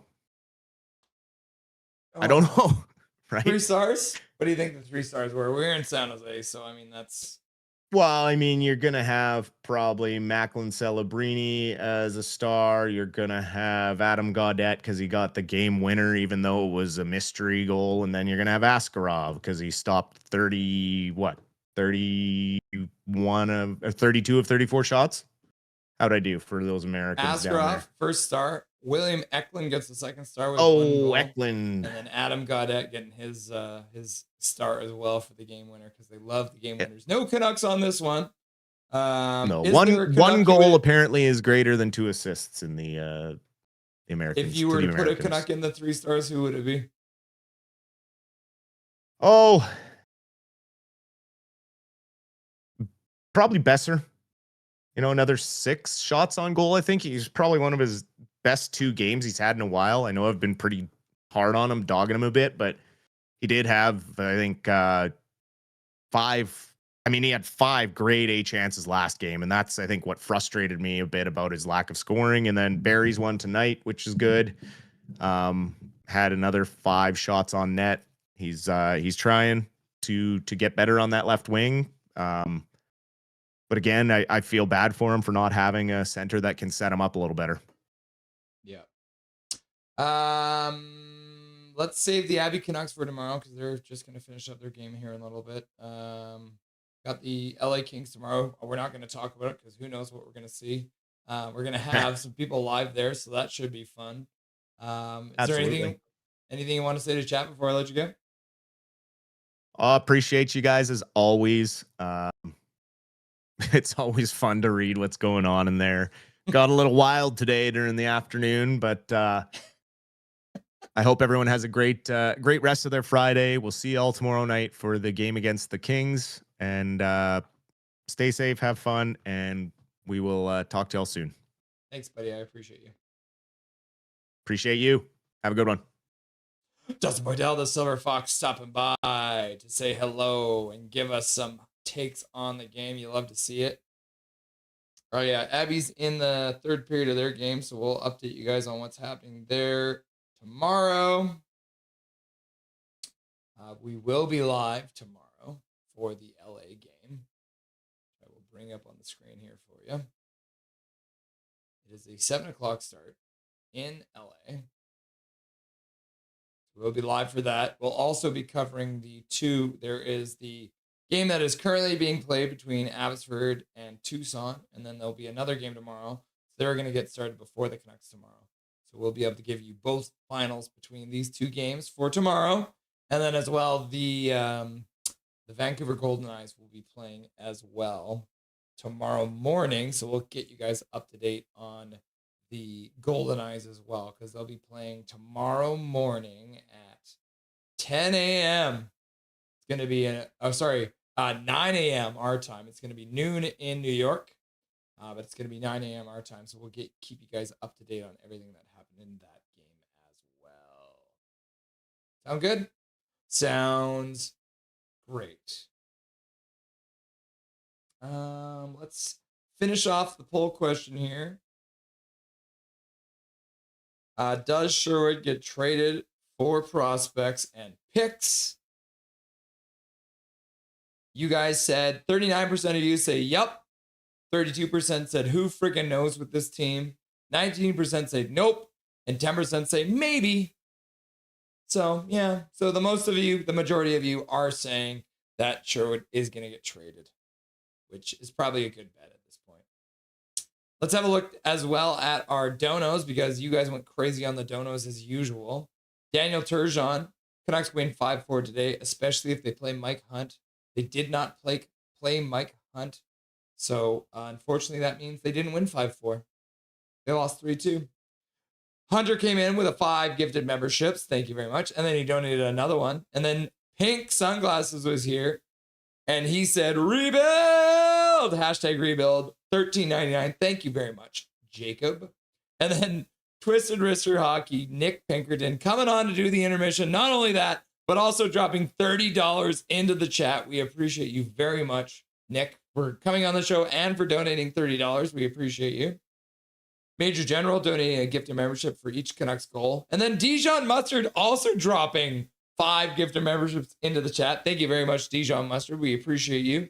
All your contributions in chat and as well your donations, making people feel happy with their free gifted memberships. And then Hunter, $5 dono. Puck Kane, swear jar. Yep. Accurate. Apparently there's 2 seconds left in this game. Lol. The 2 seconds that never ended. Oh my God, how ridiculous. How ridiculous was the end of that game? I did like to see Brock Besser jump in, though. It was fun to see him defending PD out there. Let's see. What else do we have to do before we go? Let's just get the chat, I think, before we leave. And then we'll finish it off for the day. For the afternoon, I guess I should say, because we are in the afternoon still. So it's 4:20, bro. It's 4:20, bro. Van Michael 21. Not need to let Foot go. Not a good enough coach. I agree. Big Mac, I'm away for the evening. Hope everyone has a fantastic night. Thanks for being here, Big Mac. We appreciate you. Patricia Perry. And what is his hope within Kane? 5 coaches in 5 years, says Andrew. Take care, Big Mac. Dijon Mustard, I wish we could send down coaches. Yeah, can you imagine? Let's send down Adam Foote and bring up Manny Malhotra. That would be how I would do it. 100%, that's how I would do it right now. Later, Big Mac. Trade Manny for Foote. Heck yes. German Canucks. Hashtag Russell as Canucks coach. I would love it. I would love that too. I'd be a hell of a coach. We'd win every game. Same Dijon, says Patricia. Thank you for the stream and have a good night. See you next time. Thanks for being here, Trent. Always good to see you. We're playing against the Tucson Roadrunners. So it's kind of like we're playing against the Coyotes. Are you close enough to Tucson that you could go see a Roadrunners game? Patricia Perry, Dusty plays devil's advocate. Love that. Andrew, almost like Foot is relying on his assistant coaches too much and not leading enough, maybe. Yep, could be. No maidens. Tank, says Taylor. Keith says, let's go Kane and Foot to Abby. Coach to Canucks. Yep. We cousins suffer together. We do, don't we, Miserable Sabres? Taylor, I want them younger guys so we can have a better future. Yep, agreed. How happy did Quinn look today? Laugh out loud. He did not look happy. Andrew, they gonna trade Woodsy and we will be much worse on forward side. Yep. Patricia Perry, to be honest, they can't let go of their vets. They seem to be the only ones doing anything. Laugh out loud. I'm okay with trading Sherwood if we get a return. He's 30 and plays hard. Fair enough. Negative media. Wink. Yes, Sasson and Carl are doing well. Yeah. Kane would do well on the third, but you don't want a $5 million player on the third. Yeah, that's what I've been saying. Evander Kane is a third line player. Bruce, there it is. Bruce, there it is, says German. Barbershop, is the next plan to tank for draft picks? Your guess is as good as ours, Barbershop. Welcome back. Taylor, I want M or V and D or J. Interesting. I would rather go with a B versus a C. Calvin, a veteran, is at filling holes. What? Andrew, getting Kane and letting Suits walk is the biggest blunder in my opinion. Yes, Andrew. They had a miscommunication though. Anyone know who those guys are? I do not know who you're talking about, Taylor. Agreed, Andrew. Yep, the Suitor mishandling was terrible. I can't believe I understood all that, Taylor. Montreal Sharks and Ducks are examples of great management with young future cup contenders. Yep, Barbershop, you're right about that. Stammer might not be a terrible pickup for us. Just saying. What? Stamkos, really? Hey, we have Skinner. Yeah, fair enough. Yay, we are third. Oh, is that the one? Yeah, you are third. Look at that. Hey, Dustin, says Barbershop. Maybe Andrew, but to what Andrew? What end?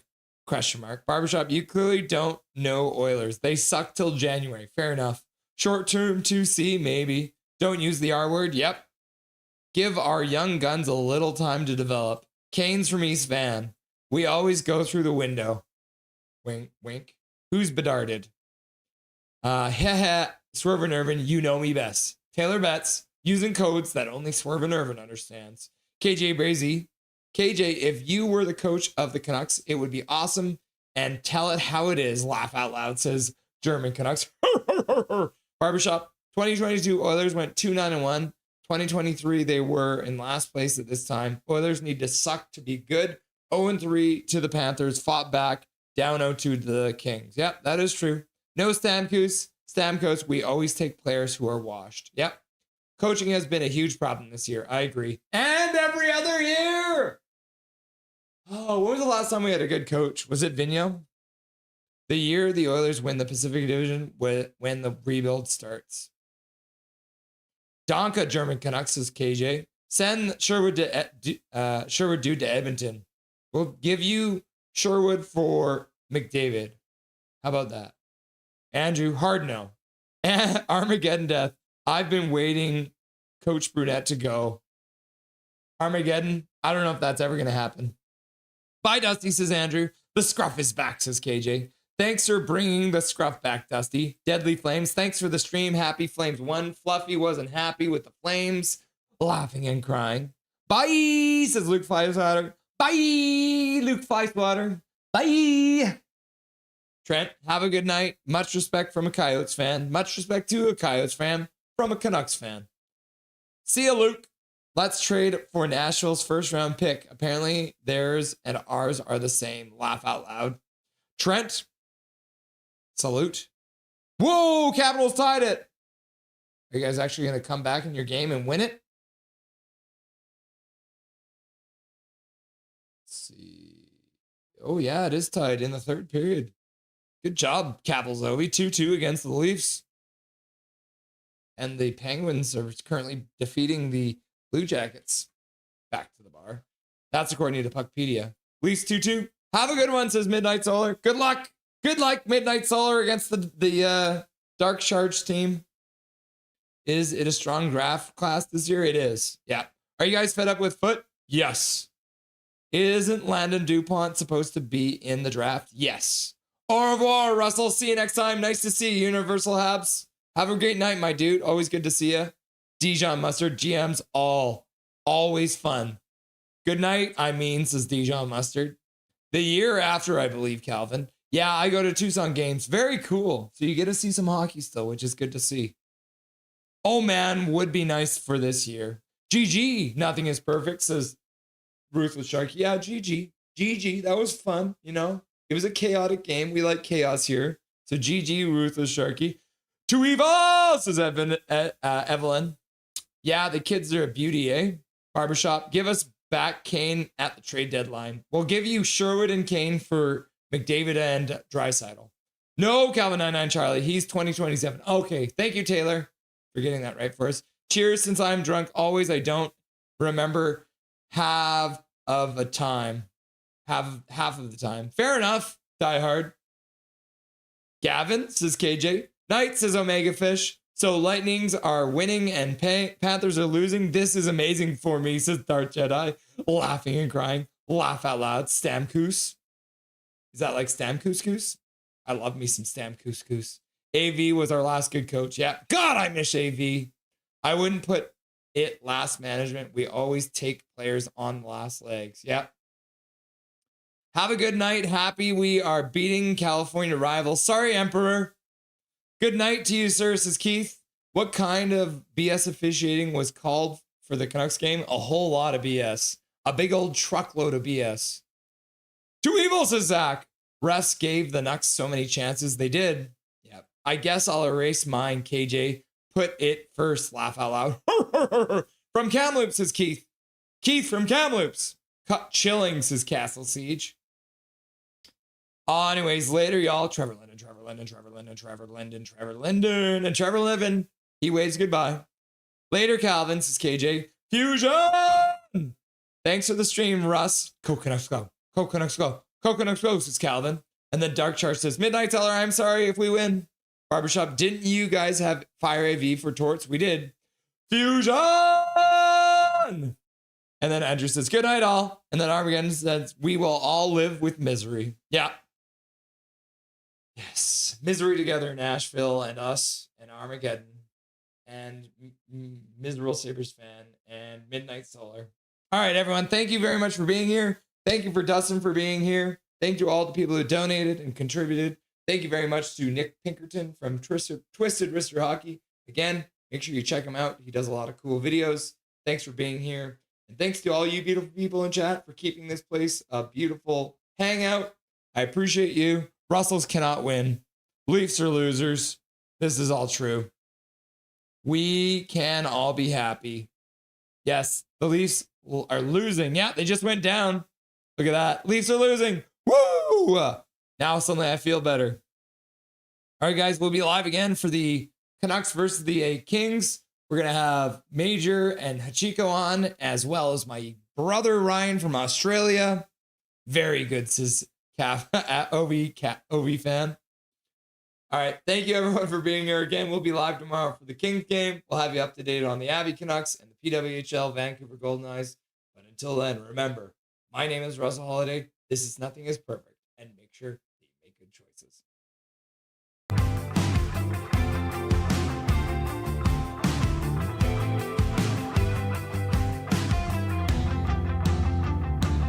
Thank you for having me. Thank you to everyone who requested to hear my beautiful voice too.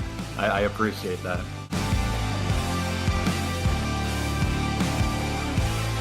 How you doing tonight? Doing good?